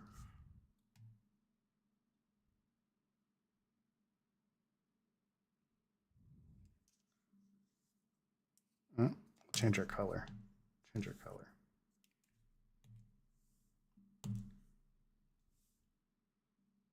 Red plus black, Mike's in the way, equals 1000 base T to, we'll just say plus, 1000 base T plus. And from here, we're going to have pin 4 connect to 7. So 4 connects to 7. 5 connects to 8.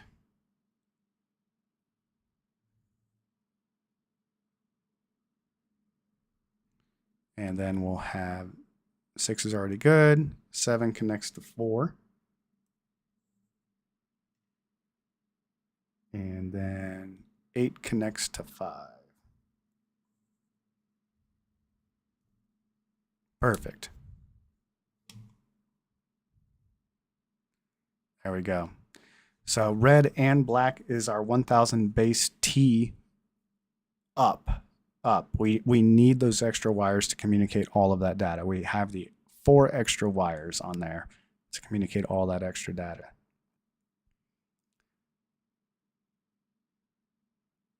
Yes. And that's still for crossover. And this is still for crossover.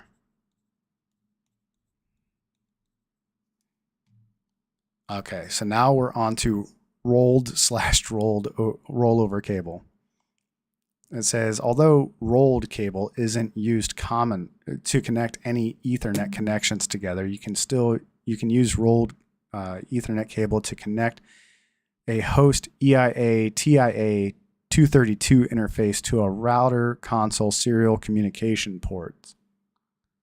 So router console serial communication, COM.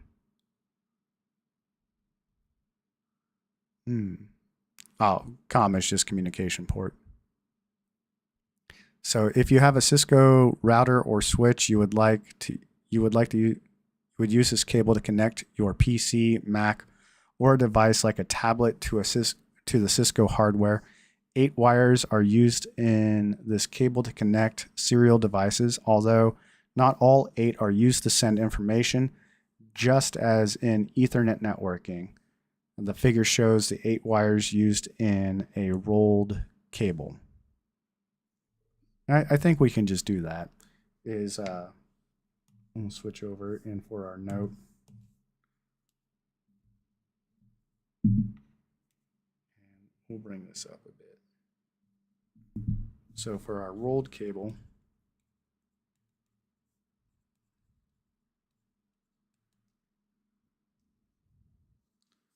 we'll go 1, 2, 3, 4, 5, 6, 7, 8. And then 1, 2, 3, 4, 5, 6, 7, 8. And we'll just draw some lines.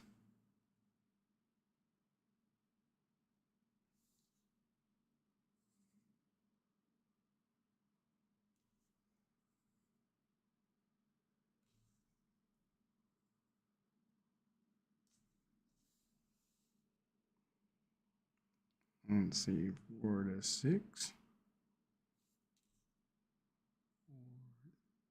Oh, did I mess things up? Too many lines. So 1 to 8, 2 to 7, 3 to 6, 4 to 5.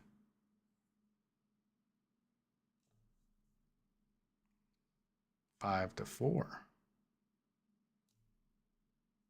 Yes. I'll understand that in my notes. These are probably the easiest cables to make because you just need to cut the end off on one side of a straight through cable, turn it over and put it back on with the new connector, of course. So the T1 crossover cable. T1 crossover cable. So this is the rolled cable, and we'll do T1 crossover. And let's actually add a note on our rolled/rollover cable. So you use a rolled Ethernet cable to connect a host EIA TIA 232 interface. So that's just what we'll put there. EIA TIA 232. So T1 crossover cable. There was an old device called a CSU-DSU, which used to be also important. This device may still be your connection to the internet for the enterprise if you still have serial WANs or wide area networks. This type of cable, the type of cable you use to connect to this device from your router depends on the interface types that are allowed on the router. The router may connect with several types of serial cables if a T1 connection is not built into it. If a T1 connection is built into the router, you will use an Ethernet cable. The figure shows a T1 crossover cable connection to an RJ45 connector. In rare instances, you may need to run a cable between two CSU-DSUs. We're going to look up what that means in a second. In that case, you would need a T1 crossover cable. A T1 cable uses pairs 1 and 2, so to connect two T1 CSU-DSU devices back to back requires a crossover cable that swaps these pairs. Specifically, pins 1, 2, 4, and 5 are connected to 4, 5, 1, and 2 respectively. So let's look up CSU DSU. So I'm not sure what that is.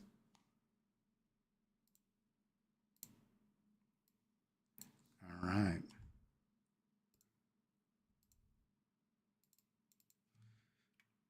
In networking, what is a CSU/DSU?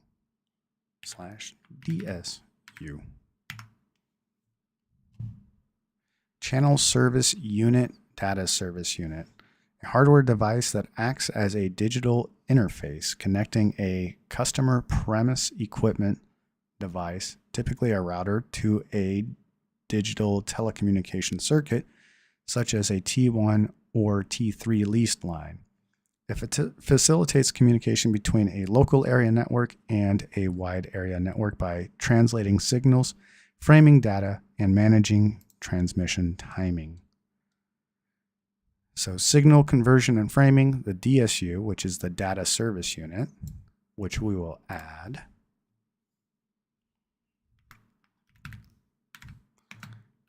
Data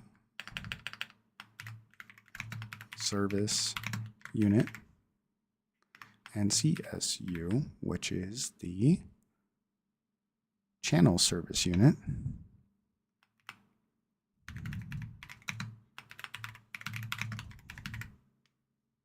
Perfect.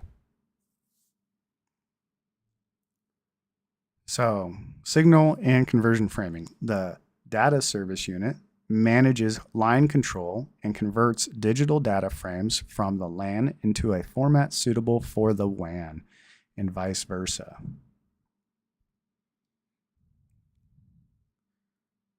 Okay. So the DSU, let's try another Google. Would a modem be a form of DSU?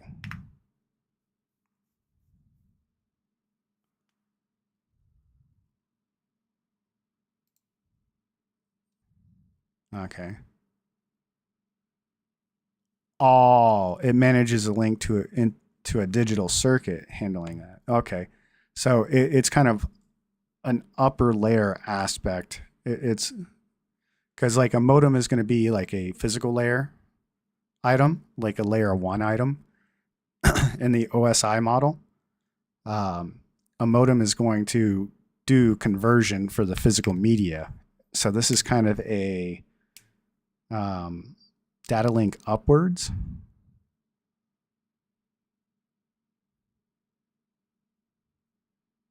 So yeah, so it says the CSU DSU manages the link to a digital circuit, handling framing and signaling for private dedicated lines.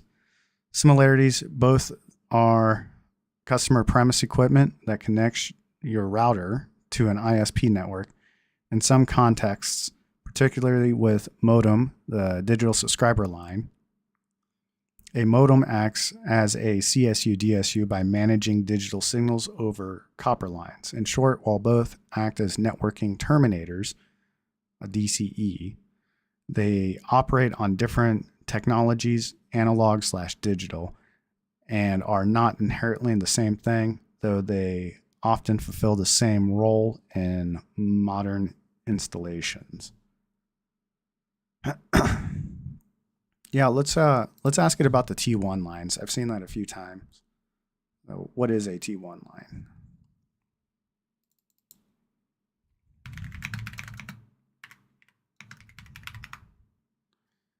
A dedicated, secure, and symmetric digital telecommunications connection delivering 1.544 megabits per second, traditionally using twisted pair copper wires.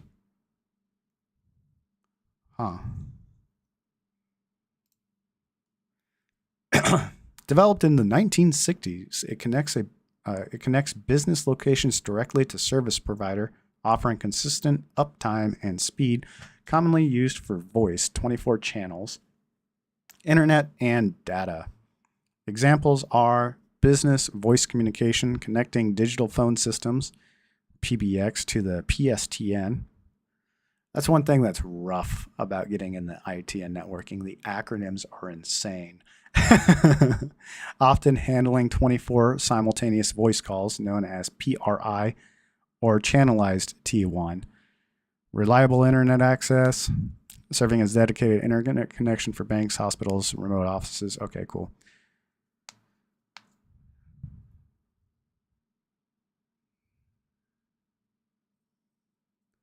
So a T1 circuit is a leased line, a private leased line. So I'm guessing, let's see.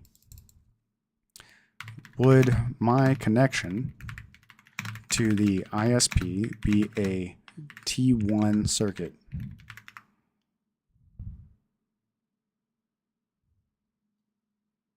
Okay. Oh, yeah, that makes sense. Yeah, I saw that earlier. I don't know why I asked that question there. Yeah, I have a lot more than 1.544 megabit per second symmetric bandwidth.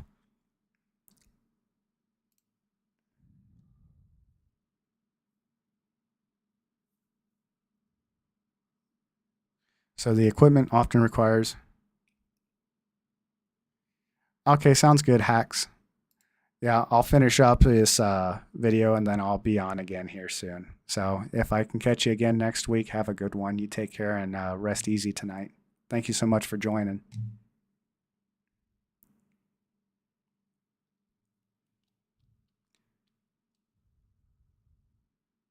So equipment requires a specialized CSU, DSU, channel service unit, data service unit device, often connected to a smart jack or DMARC box in a utility room. Perfect.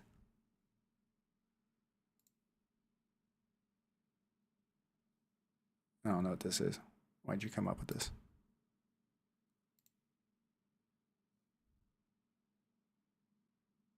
Yeah, 1 second while I figure out what's going on with my PDF. I'll be right back.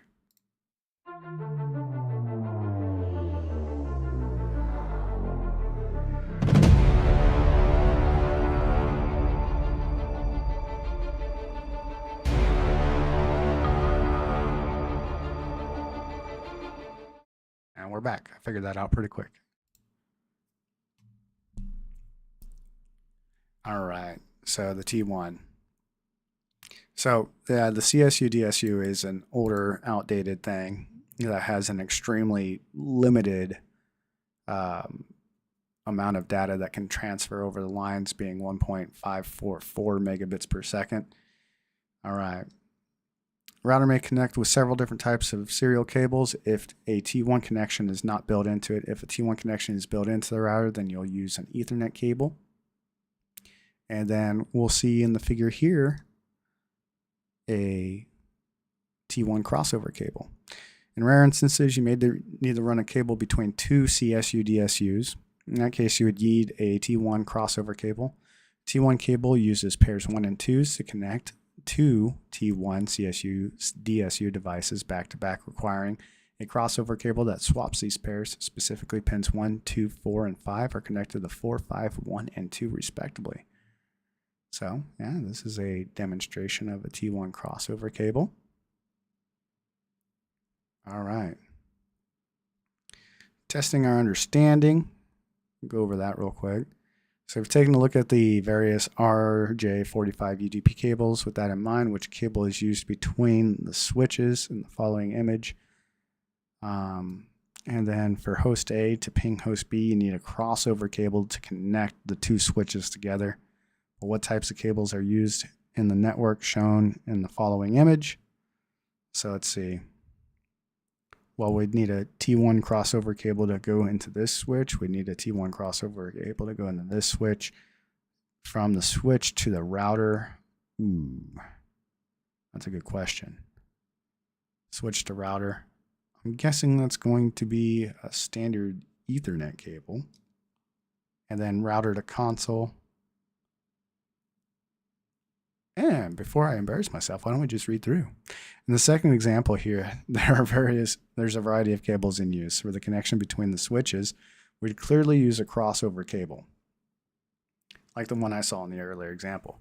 Trouble here is we have a console connected that uses a rolled cable. So the console connected to the router is going to use the rolled cable. Let's see. Plus the connection from the router to the switch is a straight through cable. All right, neat. Which is also what's running between the hosts to the switches. So from here to here, it'll be straight through cables. From here to here, crossover. Here to here, crossover. From here to here, it'd be a rolled cable, right? Oh, so from the router to the console will be a rolled cable. And the router to the switch is a straight through. So straight through, rolled, crossover, crossover. And then straight through cable from our computers to here. All right, we're almost done. Installing wiring distributions. So by now you're probably getting the idea that there's a lot more components in the average computer network than meets the eye, right? If this isn't exactly a new bulletin to you, then you either already are or have been involved in the initial installation of a network. If this describes you, you probably will be or already are involved in the purchase and installation of the components that will connect the computer throughout your organization's building. And it may also be up to you to verify that all networking, we can skip through that. MDF, IDF. So let's go ahead and get our notes going over here. So far, if we start from the top and work our way down through our acronyms, right, there's already just a ton that we've worked through. We have RG, which is radio grade. Then we're kind of covering a little bit of the standards up here of the different RG grades.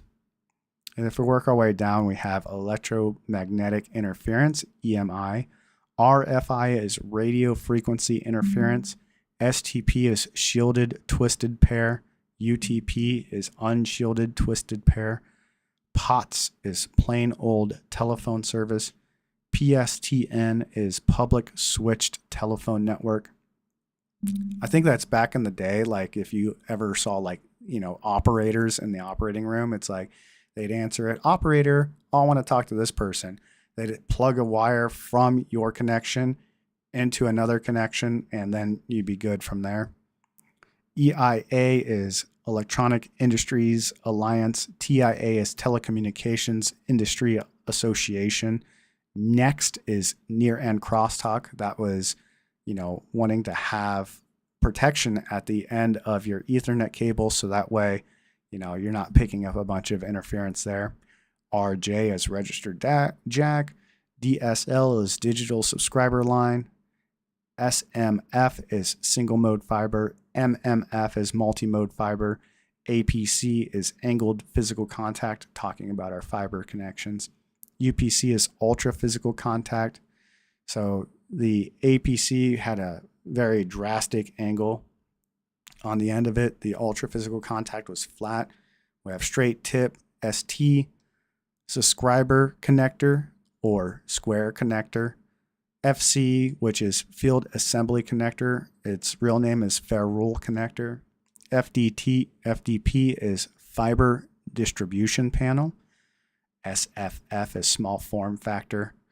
MTRJ is our mechanical transfer register jack that has the metal cladding on the end of it. LC is our local connector. TX is a transmitter. RX receiver. FC is fiber channel. It's a type of adapter. SFP is small form factor pluggable. QSFP is quad small form factor pluggable. USB is universal serial bus. DSU, data service unit. CSU, channel service unit. And now we're on to MDF, IDF. MDF is main distribution frame, and IDF, we'll get there in a second. Oh, no, it's right there. Intermediate distribution frame. All right, the main distribution frame is a wiring point that's generally used as a reference point for telephone lines. It's also considered the WAN termination point. It's installed in the building as part of the pre-wiring, and the internal lines are connected to it. After that, all that's left is to connect the external to the external phone company line to the other side of the complete circuit. Often, another wire frame is called an intermediate distribution frame. Is located in an equipment or telecommunications room. It's connected to the main distribution frame and is used to provide greater flexibility for the distribution of all communication lines in the building. It's typically a sturdy metal rack designed to hold the bulk of cables coming from all over the building. So next we're going to get into, so we talked about the distribution frame, which is what's going to hold all of our cables, and there's different types of those, which is the 25 pair.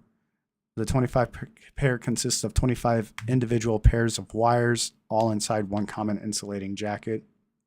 It's not generally used for data cabling, just for telephone cabling, and especially for backbone and cross connection cables because it reduces the cable clutter significantly. This type of cable is often referred to as a feeder cable because it supplies signal to many connected pairs. Let's pull up a picture of a 25 pair cable just because we're here and we might as well. 25 pair cable.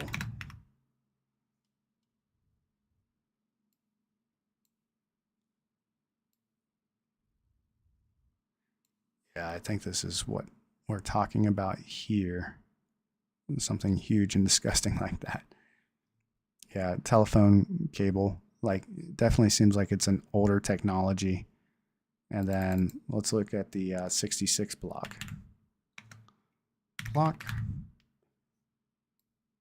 So yeah, I don't know why the CompTIA Network Plus goes over so much archaic technology that's not being used anymore. So he even says if you know what a 66 block is, you're really either old or you work in an old building since it came out in 1962. I would think the CompTIA Network Plus study material would have something that's more up to date, more useful for today versus, you know, touching base on something that was utilized in 1962. But it uses the 25 pair cable and is a standard termination block containing 50 rows, which created an industry standard for easy termination of voice cabling. 66 block.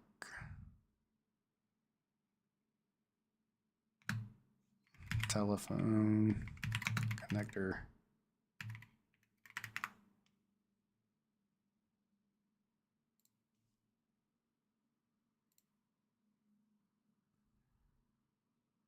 Yeah. Yeah, so it looks just like an old piece of tech that was used. Let's see. Open image, new tab. Where are you at? So we saw that big metal plug that plugged into here. And then we have our wires that can plug into this bus, if you would.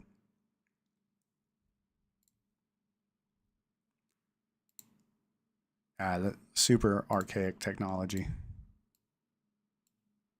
And then the 110 block is a newer type of wiring distribution point to replace most telephone wire installations and is also used for computer networking. On one side, wires are punched down.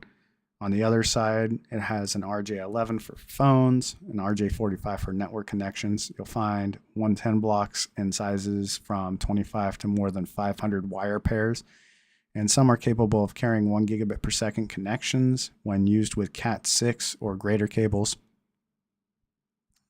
He says the hitches using Cat6 cables with the 110 block is really difficult because of the size of Cat6 wiring. And then the figure shows a 110 block and describes each section of the 110 block. So we don't need to pull up an example of that.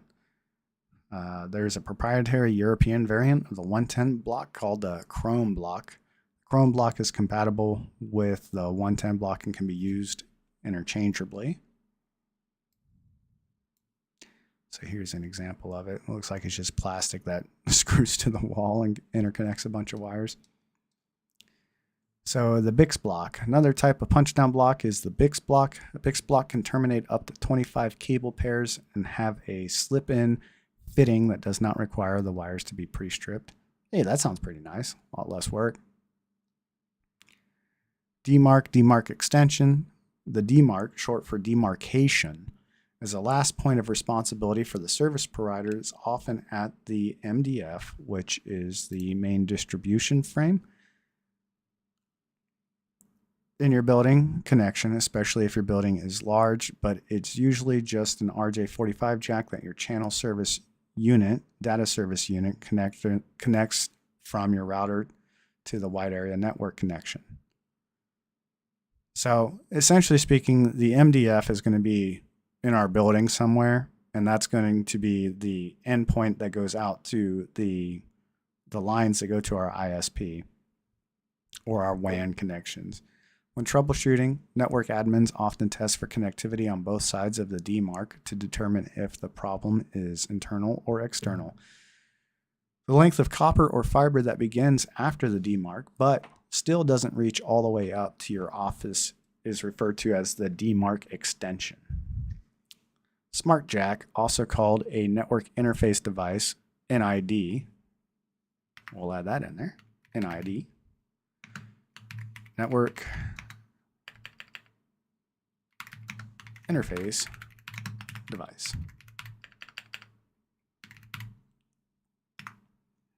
And then we have NIU, which is network interface unit.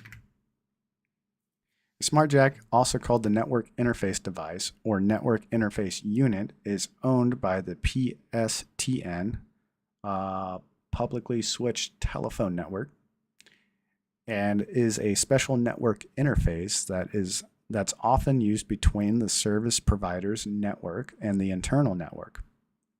You can't physically test to an acute demarc because it's just an RJ45 jack. But the service provider may install a network interface device that has power and can be looped for testing purposes. The smart jack device may also provide for code and protocol conversion, making the signal from the service provider usable by the devices on the internal network, like the CSU DSU. Summary. Oh, we're there. We made it through. 4 hours later. Yeah, good job, everybody. All right. I know getting through this chapter probably wasn't the most fun you've had recently. That's true. Actually, no, I had fun. We talked about some fun stuff. But understanding all these types of wiring and cabling along with their unique capacities, their associated standards, and the right connectors to use with them, plus where to place them, is integral to having a solid foundational understanding of things that make a great network run quickly and reliably. It's critical for you to grasp the basics of networking. Having the facts about how a good network is designed and implemented and what goes into the process will make you an effective and efficient technician, and maybe someday a highly paid system administrator. Hey, that's the goal, right? Let's go over the last little bits. I think we're going to go ahead and skip the written labs. Maybe we do another video on those, or I do a video with a quiz. Yeah, that sounds like a good idea. I'll do a video with a quiz just to test everybody's understanding. Exam essentials. Understand the various types of cables used in today's network. Coax, other than for cable modems, is rarely used, but twisted pair and fiber optic cables are common in today's networks. Understand the various type of ends that are used on each type of cable. Coax uses BNC. Twisted pair uses RJ11 for voice, RJ45 for data, and fiber uses various ends depending on its use. Describe the various types of media converters that are available. This includes single mode fiber to Ethernet, multi-mode fiber to Ethernet, fiber to coax, and single mode to multi-mode fiber. Understand what a T568A to T568A cable is. It's also known as the Ethernet straight-through cable and is used to connect hosts to switches, for example. Understand what a T568A to T568B cable is also known as an Ethernet crossover cable and is used to connect switches to switches, for example. Define the function of a T1 crossover cable. In rare instances, you may need to run a cable between two CSU DSUs. In that case, you will need a T1 crossover cable. A T1 cable uses pairs 1 and 2. So to connect two T1 CSU DSU devices back to back requires a crossover cable that swaps these pairs. Specifically, pins 1, 2, 4, and 5 are connected to 4, 5, 1, and 2 respectively. All right, everybody, we made it through. And then the rest are just review questions. I think what I'll do start going forward is I'll go ahead and do a separate video after the live stream, and we'll do like a quiz video, essentially speaking, just based off the study guide, questions that we have here.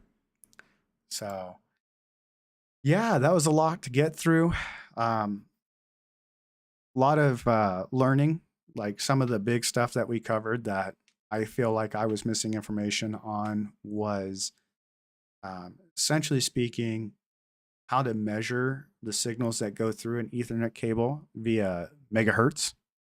So 1 hertz. I'm sorry, that's going to take some practice to get used to saying 1 hertz is 1 complete cycle of a wave. So from peak to peak, that's how we measure the wavelength. We remember that that's a wave, top to top, it's the wavelength. Yeah, getting that was good. We went over a lot, though. We went over the different types of Ethernet. I feel as though this didn't cover a whole lot in regards to the shielded twisted pairing and what was going on with that. But yeah, we went over top plenum. Plenum is that space between the roof tiles and the actual floor above you. You need plenum rated cablings in there that are going to be more fire resistant. Thin Ethernet, thin net is 10^2 coax. Yeah, then our metric for measuring our different cables is going to be N, then the type of signaling, X. So N equals the signal rate in megabits per second. Our signaling is the signal type. It's going to be either baseband or broadband.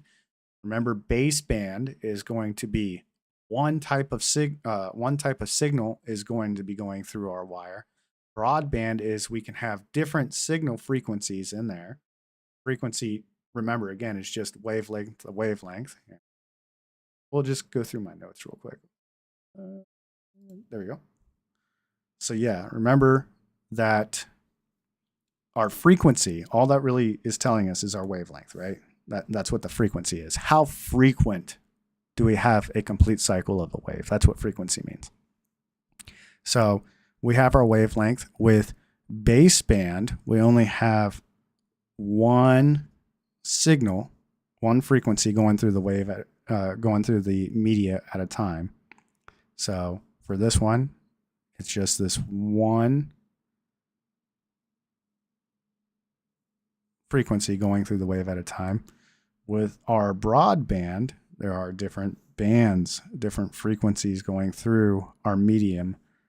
All right, this is our example of broadband. See how we have the blue frequency, then we have green, then we have red. So the frequency measures from peak to peak.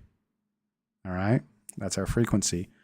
From peak to base is our amplitude. All right, that's amplitude. So from here to the top, or from here to the bottom, that's our amplitude. So amplitude can tell us whether it's going to be a 1 or a 0 when we're talking about binary. So as we did up here, so maybe so we can have the same wavelength, right? We can have our wave right here, and then we'll have the wavelength, we'll have a same wavelength of here and here. That's supposed to be the same. From here to here is the same, but we can have differences in amplitude, and that can tell us whether it's a 1 or a 0 is that difference in amplitude. So we went over the unshielded twisted pair, Cat 1 through Cat 8. And we ended with fiber, how fiber works using lasers or LEDs. It works in the infrared light spectrum. We went over the different types of cabling, and we covered like the T568A. This would be an example of straight through, is if it's the same, right? This is an example of straight through. So this is how the wires would be lined up. Over here, same. This is how it'd be lined up if it was straight through. We can just segregate this. You don't need to worry about that. Don't worry about anything in the middle yet. So this is this standard if it was straight through. Orange, white, orange, green, white, blue, blue, white, green, brown, white, brown. If it was straight through, it'd be the same on the other side.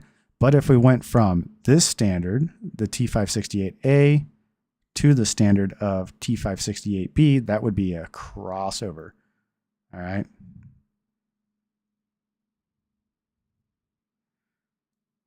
So over here, this is our example of the rolled cable, which is 1 goes to 8, 2 goes to 7, 3 goes to 6, 4 goes to 5, 5 goes to 4, 6 goes to 3, 7 goes to 2, 8 goes to 1. Yeah, and then we have our different acronyms that we went through from top to bottom. Feel free to pause if you want to get this. We can just get rid of this part right here. These aren't acronyms. So we have RG is radio grade, EMI is electromagnetic interference, RFI is radio frequency interference, STP is shielded twisted pair, UTP is unshielded twisted pair, POTS, POTS is plain old telephone service, PSTN is public switched telephone network, EIA is Electronic Industries Alliance, TIA is Telecommunications Industry Association, Next is near end crosstalk, RJ is registered jack, DSL is digital subscriber line, SMF is single mode fiber. This is one frequency of light going through at a time. So that would be our baseband fiber. Then we have MMF, which is multi-mode fiber. That's our broadband fiber. And then we have APC, which is angled physical contact, UPC, ultra physical contact, straight tip, which is STSC, a subscriber connector. You didn't see me spell that wrong. FC equals field assembly connector, but its real name is the ferrule connector. FDP is fiber distribution panel. SFF is small form factor. MTRJ is the mechanical transfer register jack, LC, local connector. TX, transmitter. RX, receiver. FC, fiber channel adapters. That's a type of adapter. SFP is small form factor pluggable. QSFP is quad small form factor pluggable. USB is universal serial bus. DSU is data service unit. CSU is channel service unit. MDF is main distribution frame. IDF is intermediate distribution frame. NID is network interface device. NIU is network interface unit. Oh, that was a lot to get through, but I think we got it for the most part. Hope everybody enjoyed. Thank you so much. Yeah, just as a heads up, I had been doing some gaming as well that I'd posted to this channel. I deleted all those videos to make sure that all of the data that I upload here is hyper fixated on IT, the CompTIA stuff, everything associated with that. But I have a gaming channel if you want to check it out. It's just me and my family being goofy and going through. It's cybersex gaming. So yeah, if you want to hang out with that, like we're just goofing around right now. We're playing some Scum. But yeah, once again, same thing applies. If I make some mistakes, if I get information wrong, feel free to leave a comment. If there are changes you'd like to see made or things I can do to improve, leave a comment. Otherwise, I'm just going to keep doing what I'm doing, which is kind of taking notes, going through things slow and steady, Google searching things that don't make sense, and working through it bit by bit. I'm not an expert. I'm just a guy in his 30s who is trying to learn and break into the realm of IT. And, if we have some awesome people that can help me out or help other viewers out, then I'd love any and all feedback. I'm just a regular guy. I'm not a YouTube personality. I'm just a regular dude. So, yeah, it is what it is. Thank you all so much for being here. I hope you have a great rest of your night. If there's anything you'd like to see in the future, please give me a shout out. All right. Like and subscribe, I guess. Although I don't really care. I'm just going to keep making content regardless. I mean, it's a cool ego boost when you get more subscribers, but it's not super neat. Yeah, thank you so much. Have a good night tonight.